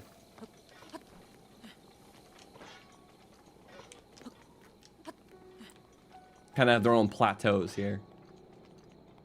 For no reason other than being territorial. Also, it's a silent princess. These things are very rare. Wow, one of the few random locations you can find one. Now we know about the Electrical Zalfos, so were they trying to guard that? I'm looking at a map right now because I'm not getting very lucky with finding them. Oh, you know what? They're over here. I see now, there's a second waterfall. Okay, that makes more sense. Are there signs to tell if a blood moon's coming? Besides looking in the sky, the only way is there's an NPC at the Dueling Peak stable who he tells you about the moon phase, and he gives you hints to whether if there's going to be a blood moon that night too. But otherwise, it's not the most reliable way because it involves going back all the time. Okay, it's just over here.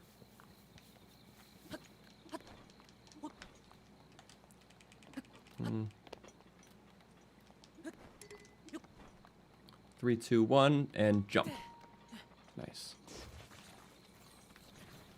What? Oh, I heard him, huh? I was like, wait, where? There we go. Take it. I might as well just clear it out because it's just kind of in the way and we'll never have to go here again if we don't want.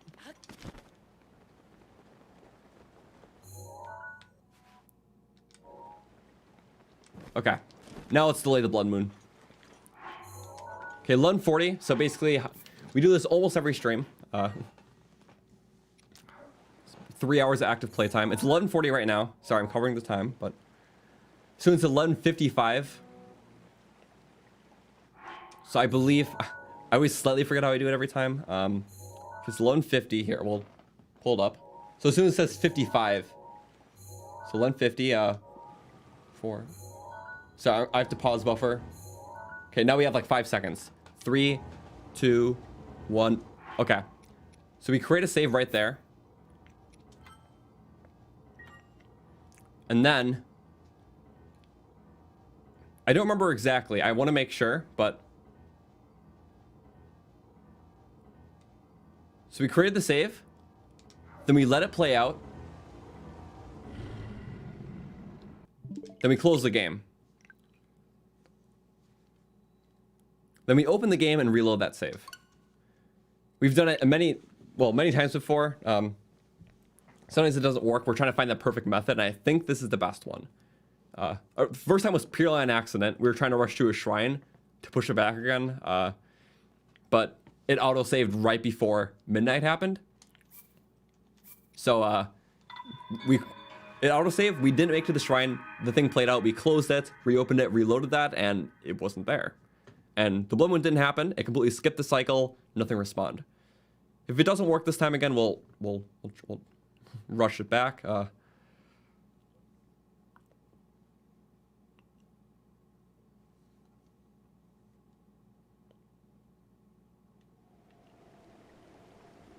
And there we go. So the particles go away. It is 12:05. It has something to do with like I think maybe loading the save for the first time. More than other ones might skip over a certain time. That would have happened. But the way of checking is going to where an enemy was, and if it's still gone, then we skip the cycle.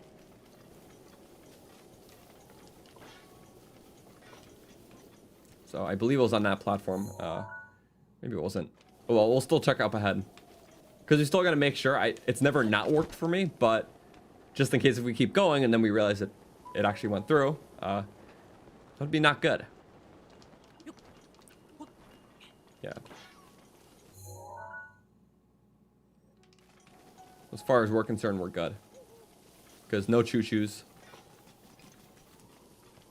Stream is so chill and you're like cozy in bed with a tea latte and candles. Nice. Very nice.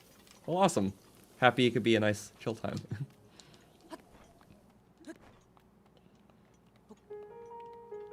Whoosh.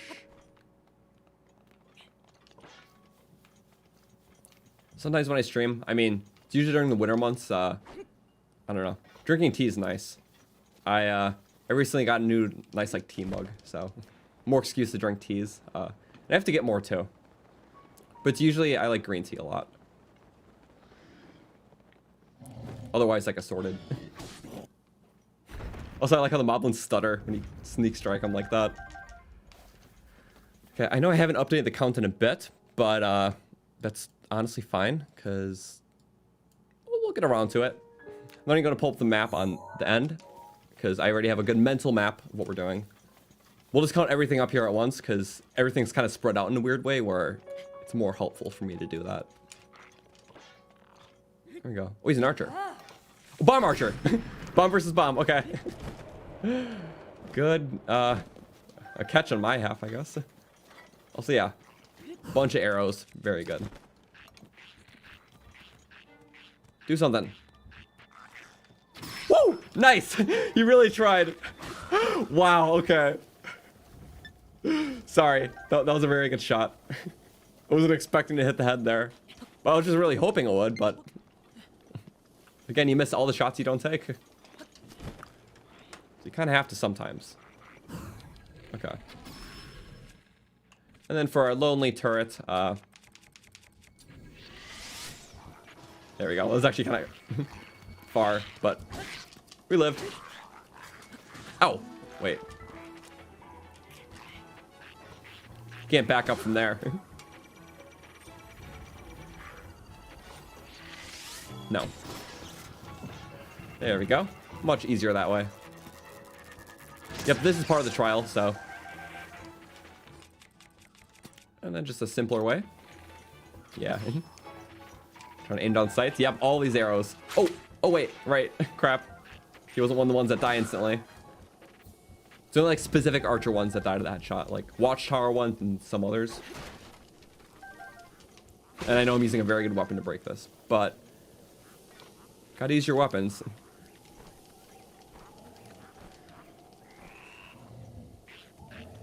Sneaky's fine. Oh, that time I wake up.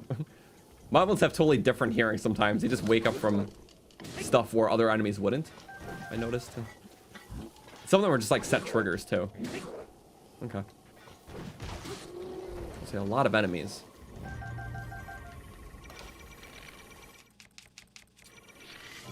You know what? You can hit 1 to the eye or 3 to the body. There we go. It does 500 damage to the body, or all to the eye. But if you have 3 of them, then, you know, 3 times 500 is a death. Part of me is convinced that these guys are static spawns. I have to check the map. We're slaughtering first, asking questions later. Of course. Not even the spin to win can save me against a shock enemy.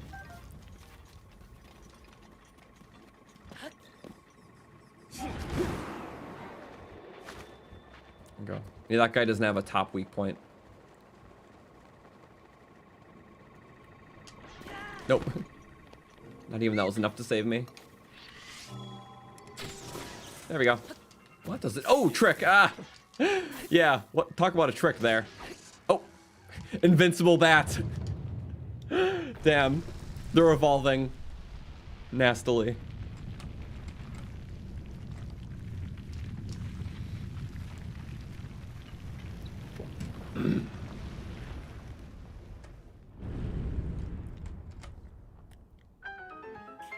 Yep, and he got me during it. Literally, these guys are evil. Imagine if that actually killed me. I know we have a grace, but still. You just never know with these guys.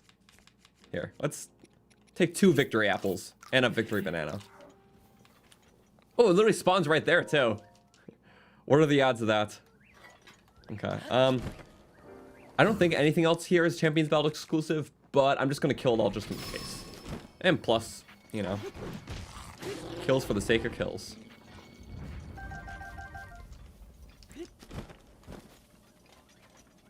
Yeah. Not too much though, because once we get the master cycle, obviously, you know, even just like minute exploration is so much faster. Which reminds me, I can't use too many of my apples because apples are very good master cycle fuel. So, the more the merrier. But if we need more apples, we can just go to Satori Mountain. The orchard there has like 200 apples. Not even a joke. Okay though, I'm just going to check around these reaches because I think we cleared out most of them. I know there's still a couple. And then we can see. Hey, Just Casual, thank you for the 5. Any tips for killing a Lionel without weapons? Trying to do your own Lionel run. Okay. So you're trying to get Lionel weapons for the run. Okay. So if you're playing Master Mode, I know some of the platforms have Lionel weapons on them. Between them holding them or maybe in chests. I don't remember. But I know that some Lionel weapons exist on platforms. If you're not playing Master Mode, I don't think there's a way. You can check the object map and search up Lionel weapons. So obviously that's in the description if you aren't aware. But yeah, I think only it would be possible in Master Mode unless you made some other exception. Because I don't believe that you can get those weapons without actually getting a Lionel. But thank you, though. And thank you, Ed. Thank you for the membership. It's much appreciated.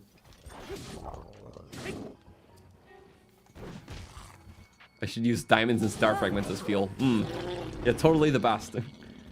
You know, I got that premium fuel. You can go extra fast. Not me thinking when I was a kid that if you put premium fuel in your car, you'd go faster. Yeah. It just seemed right. It's like, oh, why is there different fuels at a gas station? It's like, oh, premium's fast and the other ones are slower.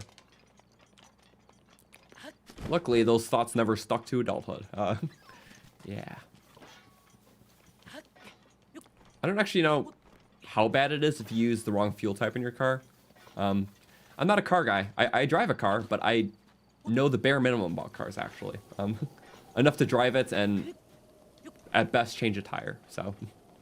Which is actually not bad.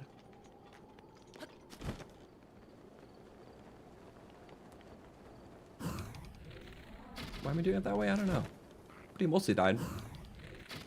Trying to pop up that shield. That would have saved him. You your son like watching you? Or me? Thank you. I appreciate it. Normal mode, you can use bombs. Oh, yeah. That is true. You can technically kill a Lionel with bombs in normal mode to get a weapon that way, but obviously not the most fun. Also, yeah, like all these quests really do have NPCs. I don't remember noticing these guys before. Oh, yeah. They were related to the trial. I think I've definitely seen this one before. Yeah, defeated them, conquered the same trial as Lady Mifa. Congratulations, yay.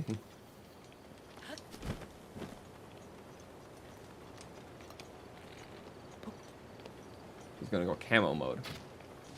There we go. As long as you hit the 3 shots, it works. Car go from point A to point B. Car need fuel to work. Car knowledge. Yeah. Yeah, I mean, see, that's all I need for this game, too.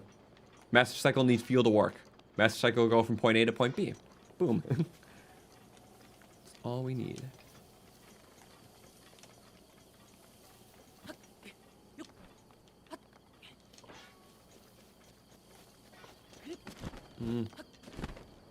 Cannonball! Using everything for this. Okay, sorry, we're just really making sure everything's cleared. I'm going to check the map in a second. I'm just being thorough. And I have most of the routes done in my head. Okay, I think we're all good. Because, yeah, these guys aren't, like, hiding, too, which is nice. They're all in, like, paths of sorts, and it works well. Clearing the Zorlando. Zorana. I used to call it Zorlando because I just didn't pay attention.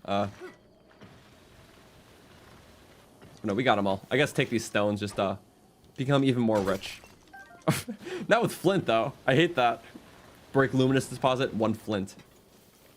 So rare, but still can happen. Okay, now we're gonna check a map. Bear with me because that was a lot of killing we just did. Yeah, I said we'd do it all at once. So that stuff doesn't count. There's 2 Lionel dots, but we can only get 1. It's just like a placeholder. Anyways, we got these guys. 1, 2, 3, 4, 5, 6, 7, 8, 9, 10. So 10 in this section. We really got a lot here without even updating the count. So that's yep, and we got all that stuff too. Good. So 11, 12, 13, 14, 15, 16, 17, 18, 19, 20, 21, 22, 23, 24, 26, 27, 28, 29, 30, 31, 32, assuming I got that. I'm going to check for this last guy. But yeah, we got those electric keys too, which is nice.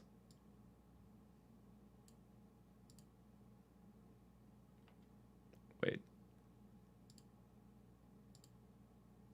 I'm going to make sure. Yep, it was 32. Okay, we're good. Well, after we do that one check. So yeah, that's actually a lot of enemies for the trial and just stuff up here. So 55, 85, 87, 1887. Okay. Well, not the most awful, but that was a good section. Let us check that one area. Actually, be a bit faster if we warp first. And then yeah, from there we can just make sure it's morning and then do that final trial. And then we can do Water Blight, which is the tricky one. 4 flints from rare ore deposit. That would be awful. Guess that is possible. But man, painful too.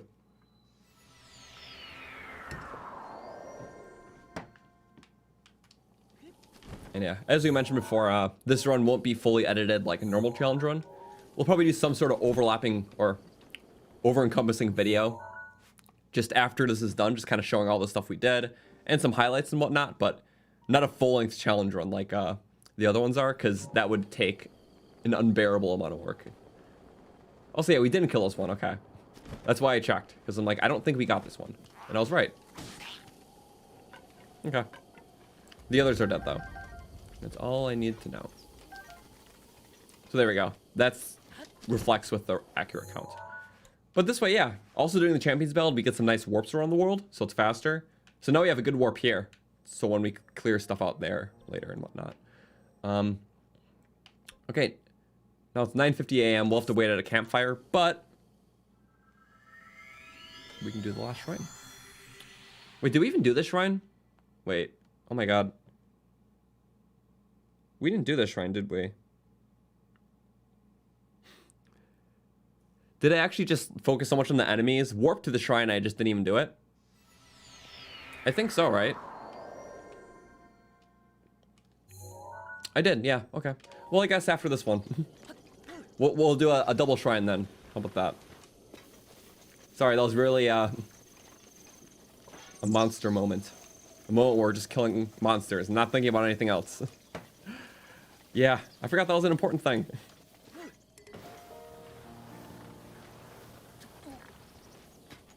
Was editing the soldier run going? It's going good. I started editing it over the weekend because, well, the days before that I was finishing up the myth busting video. But yeah, it's a long one. This one is gonna take a bit, but I'm excited for it because there was just really a lot that happened in this run. Okay, so for this, the fire is still going. I'm proud of you, fire. And we'll just have to wait till morning, and it's literally just a matter of following the sunrise. Morning. And yeah, no mini-map for me. I like my Pro HUD to answer that. My first 2 playthroughs, I think I play with normal HUD, though. And I guess the benefits of that is that there's certain things that it's not very first time friendly for any HUD besides the beginner HUD or normal HUD. Because even like certain actions appear on the bottom of your screen, like the first time you ride a horse or like pick up an object. This shows you like the soothe controls, store controls, where if you have the pro HUD, you don't know exactly what those are, you know? Also, I realize I'm going to be out of stamina if I do it this way.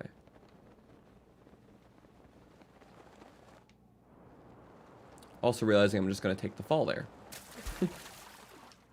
Yeah, also about normal HUD, yeah, it's nice to have the weather cycle on and like the time.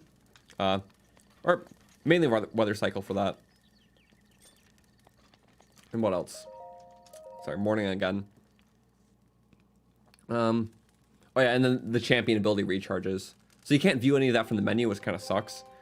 Otherwise, I like Pro better, literally just because I like my screen space. So.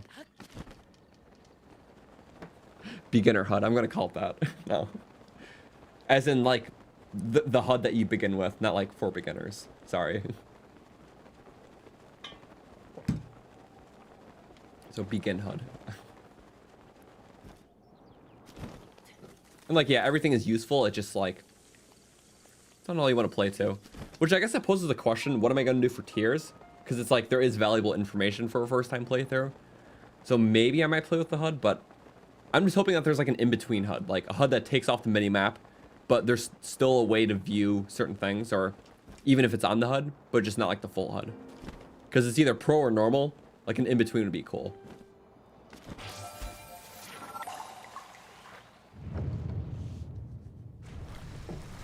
Also, it's nice for stream, because it's like, if I have champion abilities on, like, it'll be behind the chat, and it's just nice to have, you know, one solid screen.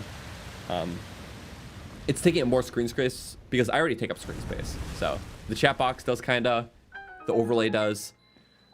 With a normal HUD, you got another mini-map, you got a whole right side that's taking up screen space. Stuff that'll be behind my chat, and even just on the bottom sometimes, too. What's wrong with the minimap? I like exploring the world from my perspective. When you always get a top-down view of your map, sometimes you're using that too much for exploration, which is fine. And I mean, that's what I did when I first played, but I prefer to explore things because I see it, not because I saw it on a map first. So that's just a personal preference. And something I learned to appreciate more over time.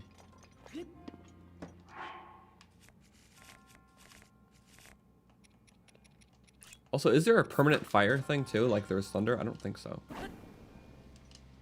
You can do this without taking durability, I think, though.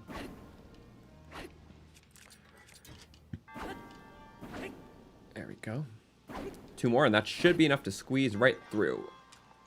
Yeah, just enough. This will be a cool. We'll just go... I guess we'll solve this one vanilla too, because it seems like the right thing to do. I guess you can use bombs to kind of... Not that you even need to. But it does drop into the fire. Oh, wait. That was helpful. It dropped into the fire so it burns faster. At least for that first bit.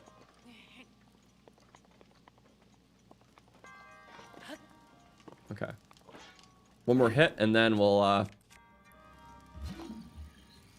There we go. That should be enough now.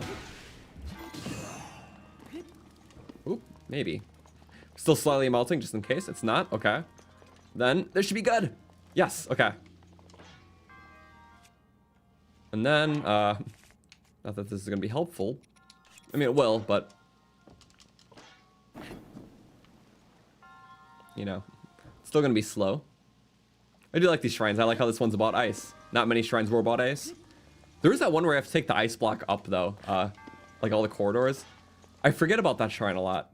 There's a lot of shrines I like in this game that I totally forget that exist until moments like this. What was it? It's like, yeah, you have to like take it up like a giant like spiral hallway kind of thing that goes up. Boink. Here that wasn't good. I can't make a campfire here. I never have wood weapons on me because I'm not that smart. If we turn it the other way. There we go. Unlike elemental rods, you can actually use the elemental properties of a weapon without draining durability, I'm pretty sure. Unless you like hit it directly. Usually it doesn't apply, but for strictly like melting ice, it is actually helpful. Or like creating a shock trap, but that's technically an exploit. Okay, now that's good. Let's use the Master Sword because that's what it's meant for.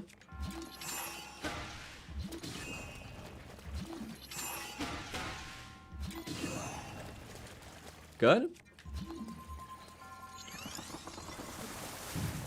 And even with that, we do need a bit more melt, don't we? Maybe just a third one. Nope, a fourth. Guarantee it. Maybe even a fifth. Oh no, we're good. Alright. Now, let's just warp to that final shrine, do it, and then Water Blight, who's arguably the second hardest. But you know, after this, let's try to speed through one more Divine Beast segment. What do you guys vote we should do? We have Rudania left, and we have Meadow. I might do a survey, because it's coming up very soon. We're going to try to speed through this one pretty fast. Next Divine segment. Meadow or Rudania. I'm going to spell it right this time. So, let that survey be up. Vote for which one we should do after this. Because, yeah. Early start.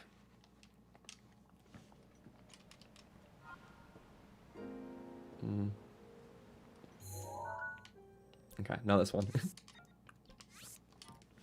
It's kind of ironic that me, the stats guy, who did an entire series about hidden stats in the game, doesn't about stuff it doesn't give you. I don't use a HUD that, well, hides the stuff that it does give you. Yeah, I mean, well, we'll think of it this way. It's like not active stuff that I find important from what I play. More so, it's just like it is funny. Like, I feel like the stuff that it does give you is, like, stuff that you can understand internally, too. Like, you know, like, the whole, like, sound meter? It's like, if you know how your sound output works as your player, you don't need that at all. And even in that case, it's like the sound meter, it's not very accurate. It just, it's easier to tell how loud you are by how you actually move rather than just a rapidly waving line. So, but yeah, seriousness aside, it is funny, so. Also, I should have really went in the shrine during that. I don't know why I went away again.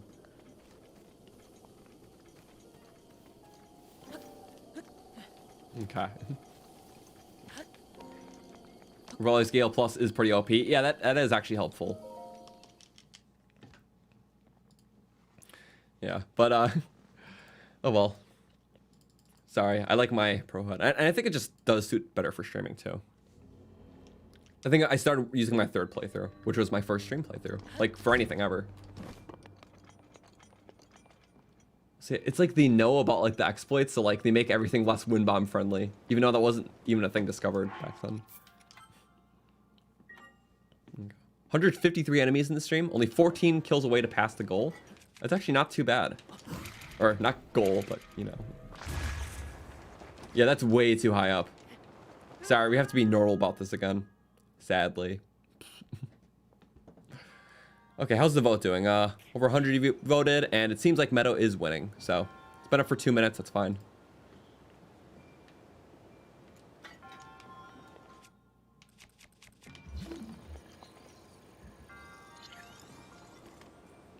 No issue with the Pro HUD. To find it a tad ironic. That's, yeah, honestly. I totally get that too. It's like, that's when preference comes in the way of actual things that it could tell you, you know? Because there's no better way to play. Like, I feel like the game is meant for normal HUD, but there's a reason it gives you the option, and I'm one of those reasons. Oh, okay. What are we missing here?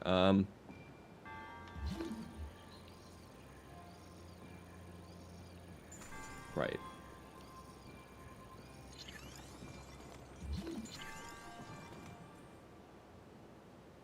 Damn it, I can't do that. That's fine, that's fine.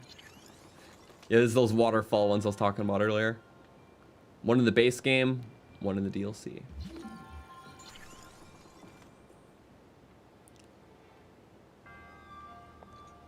Is that enough? Maybe I messed that up.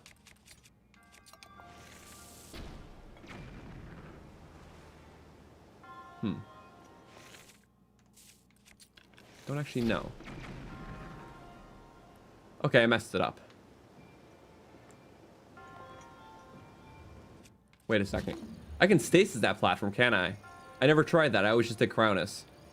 This makes sense. No, that's actually not a good idea. We need a...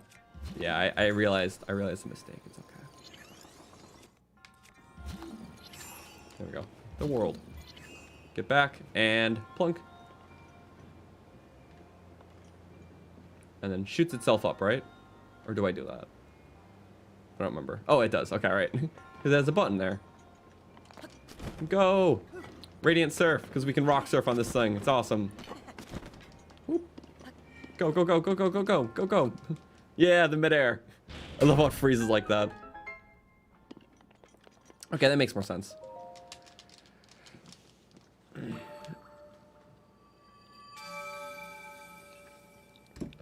No, you did say to pass the record.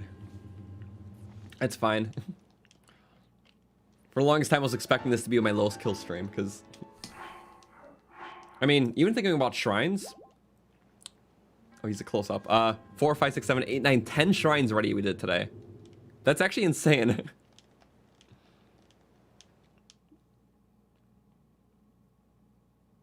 Okay. Well, we got Water Blight, and then we can start Meadow. I don't know how far we're getting into it today. Because the goal is that I want to be mostly done with the DLC. My back of the mind goal is like, what if we did it all in one day? And the more I streamed, I'm like, that's so unrealistic.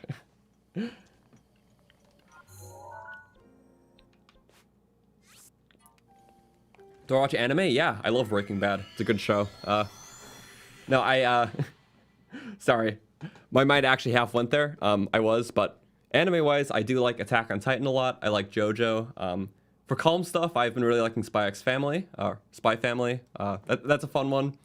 I don't watch too much anime. I feel like my standpoint on it is usually I love it or I hate it. Some shows are kind of in between, but Attack on Titan and JoJo are like my two go-to shows. Yeah. In terms of shows in general, though, I've been really getting to Breaking Bad, and I'm almost done with the show. That show was on like my to-do list for so many years, so ever since I was in like high school. But it's very good. Also because Better Call Saul got a lot of just good recommendations, so want to watch that too. Trying to think of what else. I feel like there's a million things I could watch, but I don't know. Also because it's like I like to split my time between so many different things, so I don't know.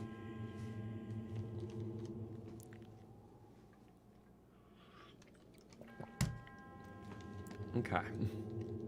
I mean, game-wise, I think it's just really the new Zelda game. I can't even think of any other games I'm excited for besides that, and afterwards Pikmin 4 coming out. So that'll be later this year. I'm very excited for that. So also, we did forget about the attack buff, but I just won't forget about strategy because I'll have to do good. Do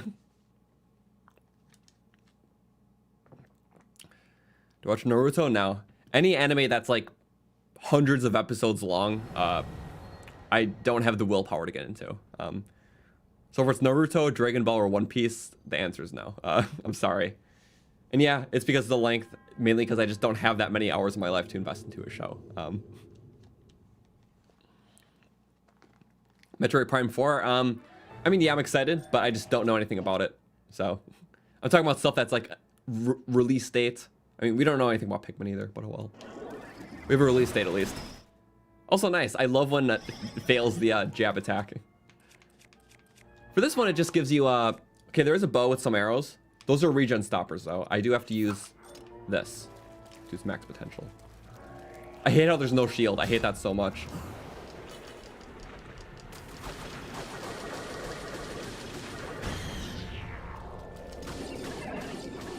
There you go. Keep going.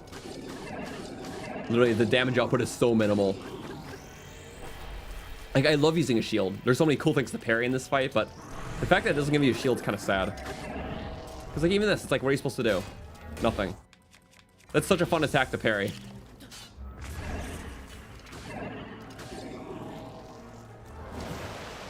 Okay, I got it that time. Also, it is wild that there's a type of trident in this game that's like It's like a pseudo champion weapon. There's no other weapon like it. It's just like a weaker Mipha's trident. And it looks the exact same too. Right? There's literally no difference. It's a replica. At least I don't think so. No, same model and everything.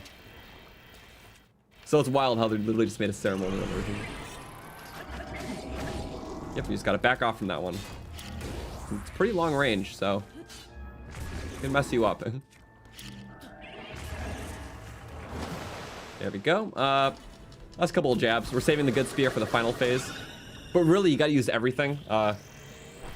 If there's any regen at all, it becomes just an awful game of attrition, and yeah.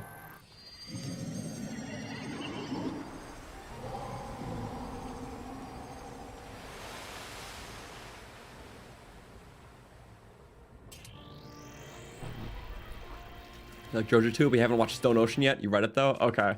It's a very good adaptation, and it obviously just finished, so it's very good. But I like the manga too. Whoop. Since I can't do anything cool. There we go. Good thing we have upgraded bombs. There we go. No, actually. Oh, come on. I can't miss any, really.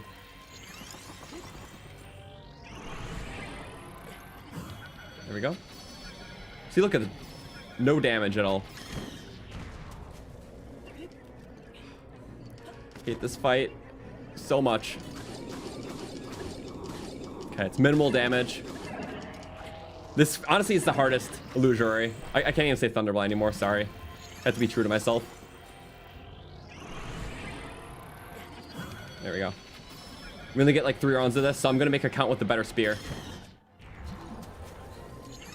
Okay, no stamina climb up. Good. Yep, we have to. We're gonna get 3 arrows after this. Come on, no! Ah. We can use one as a projectile if we really need to, too, so. He's so far, too.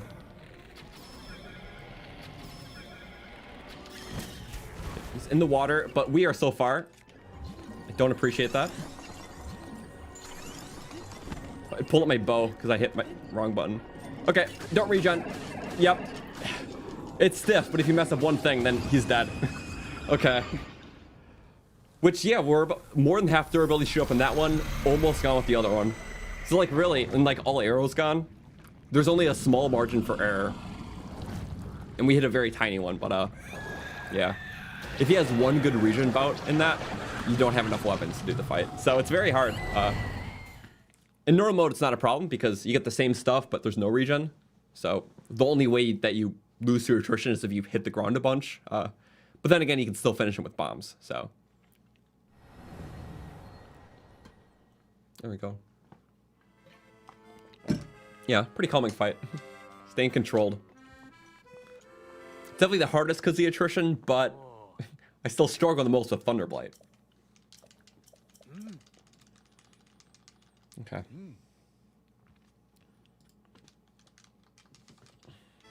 Now, we'll call the champion of Ruda's Wrath.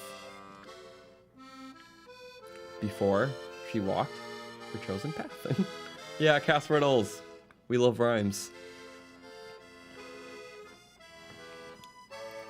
It's kind of sad the amount of people fishing for attention in the streams. It sucks, and I know it's kind of inevitable too. You know, even with trying to respond as much as possible, especially when we're not doing something super active. But if your goal in the stream chat is just to get attention, that's not a healthy goal. So, but for the most part, I will try my best to respond to things and just commonly asked stuff. I'll try to make that available too. But yeah, I'm not gonna respond to people like copy and paste spamming the same thing, because that's not fun. But okay, that was the second one done. Now I at least want to get a nice little crack into the next one, which is Meadow.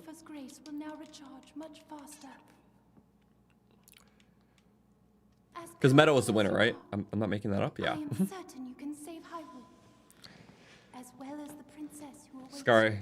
Yeah, always skipping the cutscenes for challenge runs. But there we go, Mipha's Grace Plus, which is actually a good one, because it's like a faster working fairy. one that comes back all the time. Urbosa's Fury we almost never use, unless it's the Moldu King. Also for Molduga is no shame against that, because, I mean, they're just not the most fun fights. Because, like, with the Molduga, it's like, at first, like, they seem to be a really cool fight, but once you learn about their, like, just weakness against the Fury or just bombs, it's really just a matter of just bring up all the surface, attacking it, running, bringing it back up, and rinse and repeat. So, yeah. I mean, then again, there's only 4 in the game. But once you figure that out, it's like really not much of a fight. It just feels cool. And the fact that it has awesome music does help too. But yeah. Also, I feel like it blends into the argument about enemy variety in Breath of the Wild. I know some people argue it like just tooth and nail. But I really like the enemies in this game just because of how expressive and varied they are with their different attacks and how they utilize their surroundings. One thing, not as much so as overworld bosses, I feel like we could have done a bit more, because only Hinox's, Talus's, and Moldugas sometimes can feel a bit repetitive, although they do have their own surprises. I feel like it could have benefited from more overworld bosses, or just a few different types. So, again, that's me being very picky, too. But if I really would have boiled down to a few points of criticism in Breath of the Wild, there's really only a few, and it's just like stuff like that. But really, there's not too much to criticize. Because like for almost everything implemented in this game that I see as like a flaw, I understand the reason why it was that way and how they really couldn't have made it better. It's like with weapon durability. Like people still complain about it, just to this day, but if it didn't have it, the system would be worse. So every alternative and fan fix of the system, just for someone who's played the game a lot and understands, you know, how the mechanic works from the player standpoint very well. Now, if you had blacksmiths into a game, it would encourage people hoarding their weapons that are all weak and constantly breaking the flow of immersion by just traveling to them to constantly fix weapons instead of encouraging variety. The only slight problems that I have with the game, or flaws or whatever you want to call it, is stuff that would be just a slight like player tweak that personally I would find more enjoyable in the game. My least favorite argument is the people who try to pick a game apart like entirely, like acting like they have more knowledge of playing a game than a developer did who spent years of their life making it as a job. Like obviously not every product that, you know, a dev makes is going to be perfect, but they're very competent people at the end of the day. Like especially making stuff like this game, like there's going to be like those little holes, but when people criticize the game, usually it's more off preference than an actual realistic criticism. So that's kind of my sense on it. When did I count the blight? Oh yeah, sorry. Thank you, Conjal. I didn't count the blight. I counted the first one though. 1888. A lot of 8s.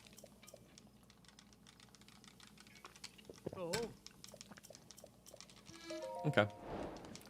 Sorry. We kind of... That's my rant. Flight range. We have the canyon, and we have the shield surfing. Good thing about shield surfing is actually, during that one stream, we happened to actually go to the top of the world. So we have that one. This one would have been a pain to get, but yeah, it was one of the streams a few weeks back. We literally decided to charge into a high level area just for the fun of it, because it was winter themed, and it was winter, and it still is. Sorry.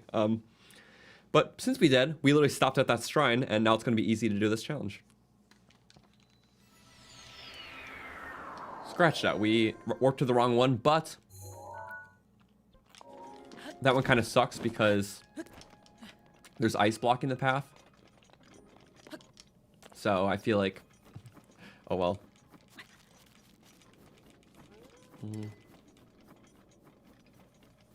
Someone did 30-minute videos for idle animations from R64. That's crazy. Yeah. But yeah, in terms of the dev thing, it's like, even with all my like stats research into the game and stuff like that, it's like, this is stuff that the developers all know. It's like, I'm just trying to figure out what they all did at the end of the day. So if they told me everything, it would make everything a lot easier. But I guess it's fun this way.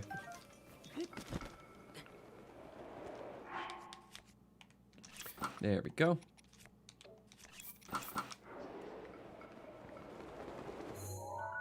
Yeah, we're like pretty much there already. So, see, just fine. We're like bouncing, just reaching the height of the wind. Also, hello animals. You actually have very tasty meat. Just total prime stuff that I could really use for my eating consumption. So, it's a good cause. It's the meat fund. Ooh, the bone-in meat's the best. And prime cuts. Close bad.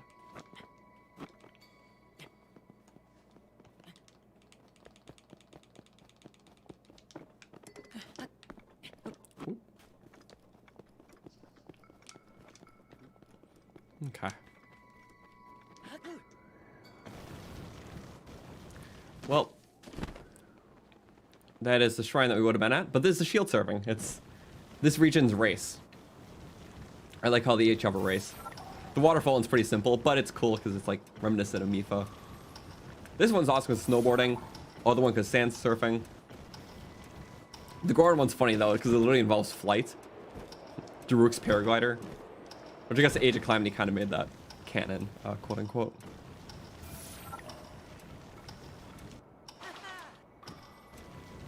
All right.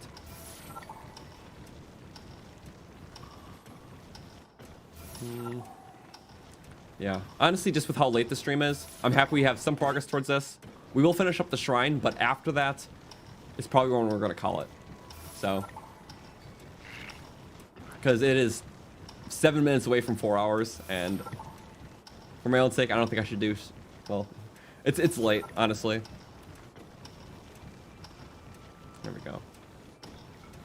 I know it's only one quest in here, but that leaves us with next week. We can easily do well, the last two parts of this. Well, rest of Revali's quest, then Daruk's, and then finish off with the final. There we go.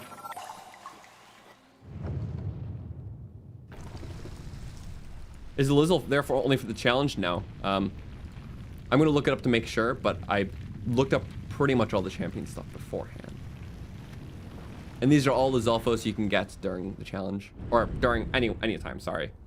The only Lizzles that are there, or like enemies during a race, are the ones in the desert.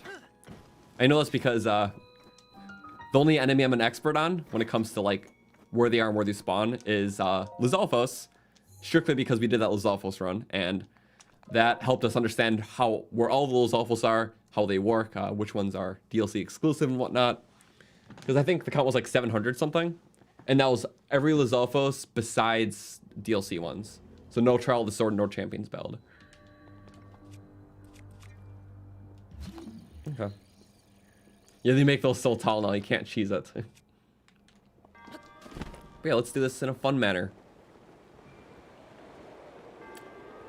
So just about 2/3 of the way through the Champions Ballad. So next week we'll start with this, complete it out, and then just more stuff after that.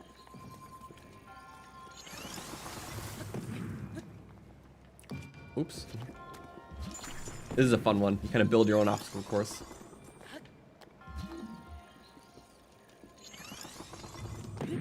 Oh wow, that hop up almost made to the top of the ladder immediately.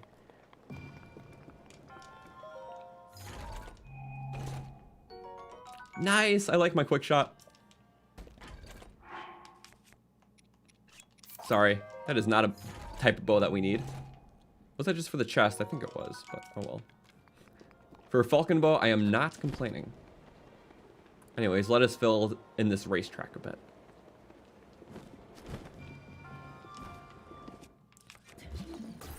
Also, in terms of stream stuff afterwards, I know we're talking about different theme runs and stuff. I think Kush is still doing the Goron run. If he's streaming today, we can honestly raid him. I think that'll be kind of fun. Just to raid for a bit. I won't be there for too long. But this is the closest thing we're getting to a Goron run. And by us, I mean not from this channel. So I think it'll be cool to stop by. We raided last week and it was very fun, so.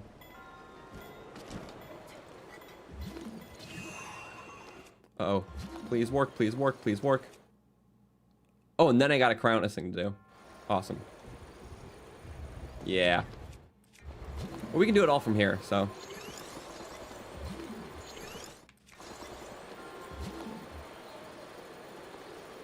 Let all that come down. We got this. Eventually, right? Yep. We gotta do it right at the end, though, so... Gotta keep that momentum. Nice. Yeah, you have to cancel it early. It is the only way. And even then, it's pretty tight.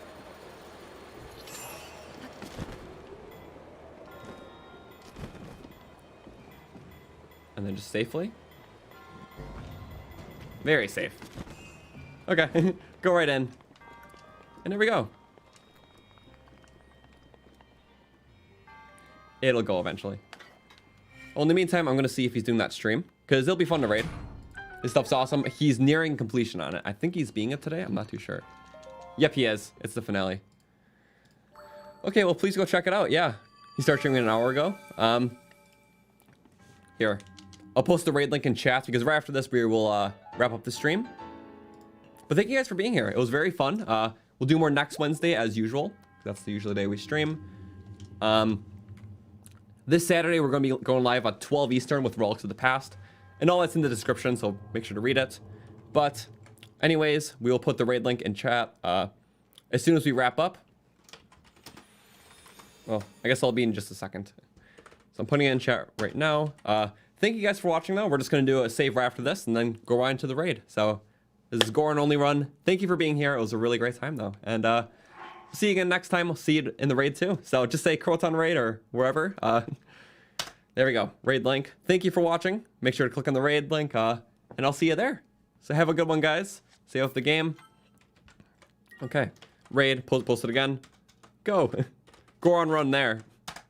And Deathless Stream. Thank you. All right. Have a good one. See ya.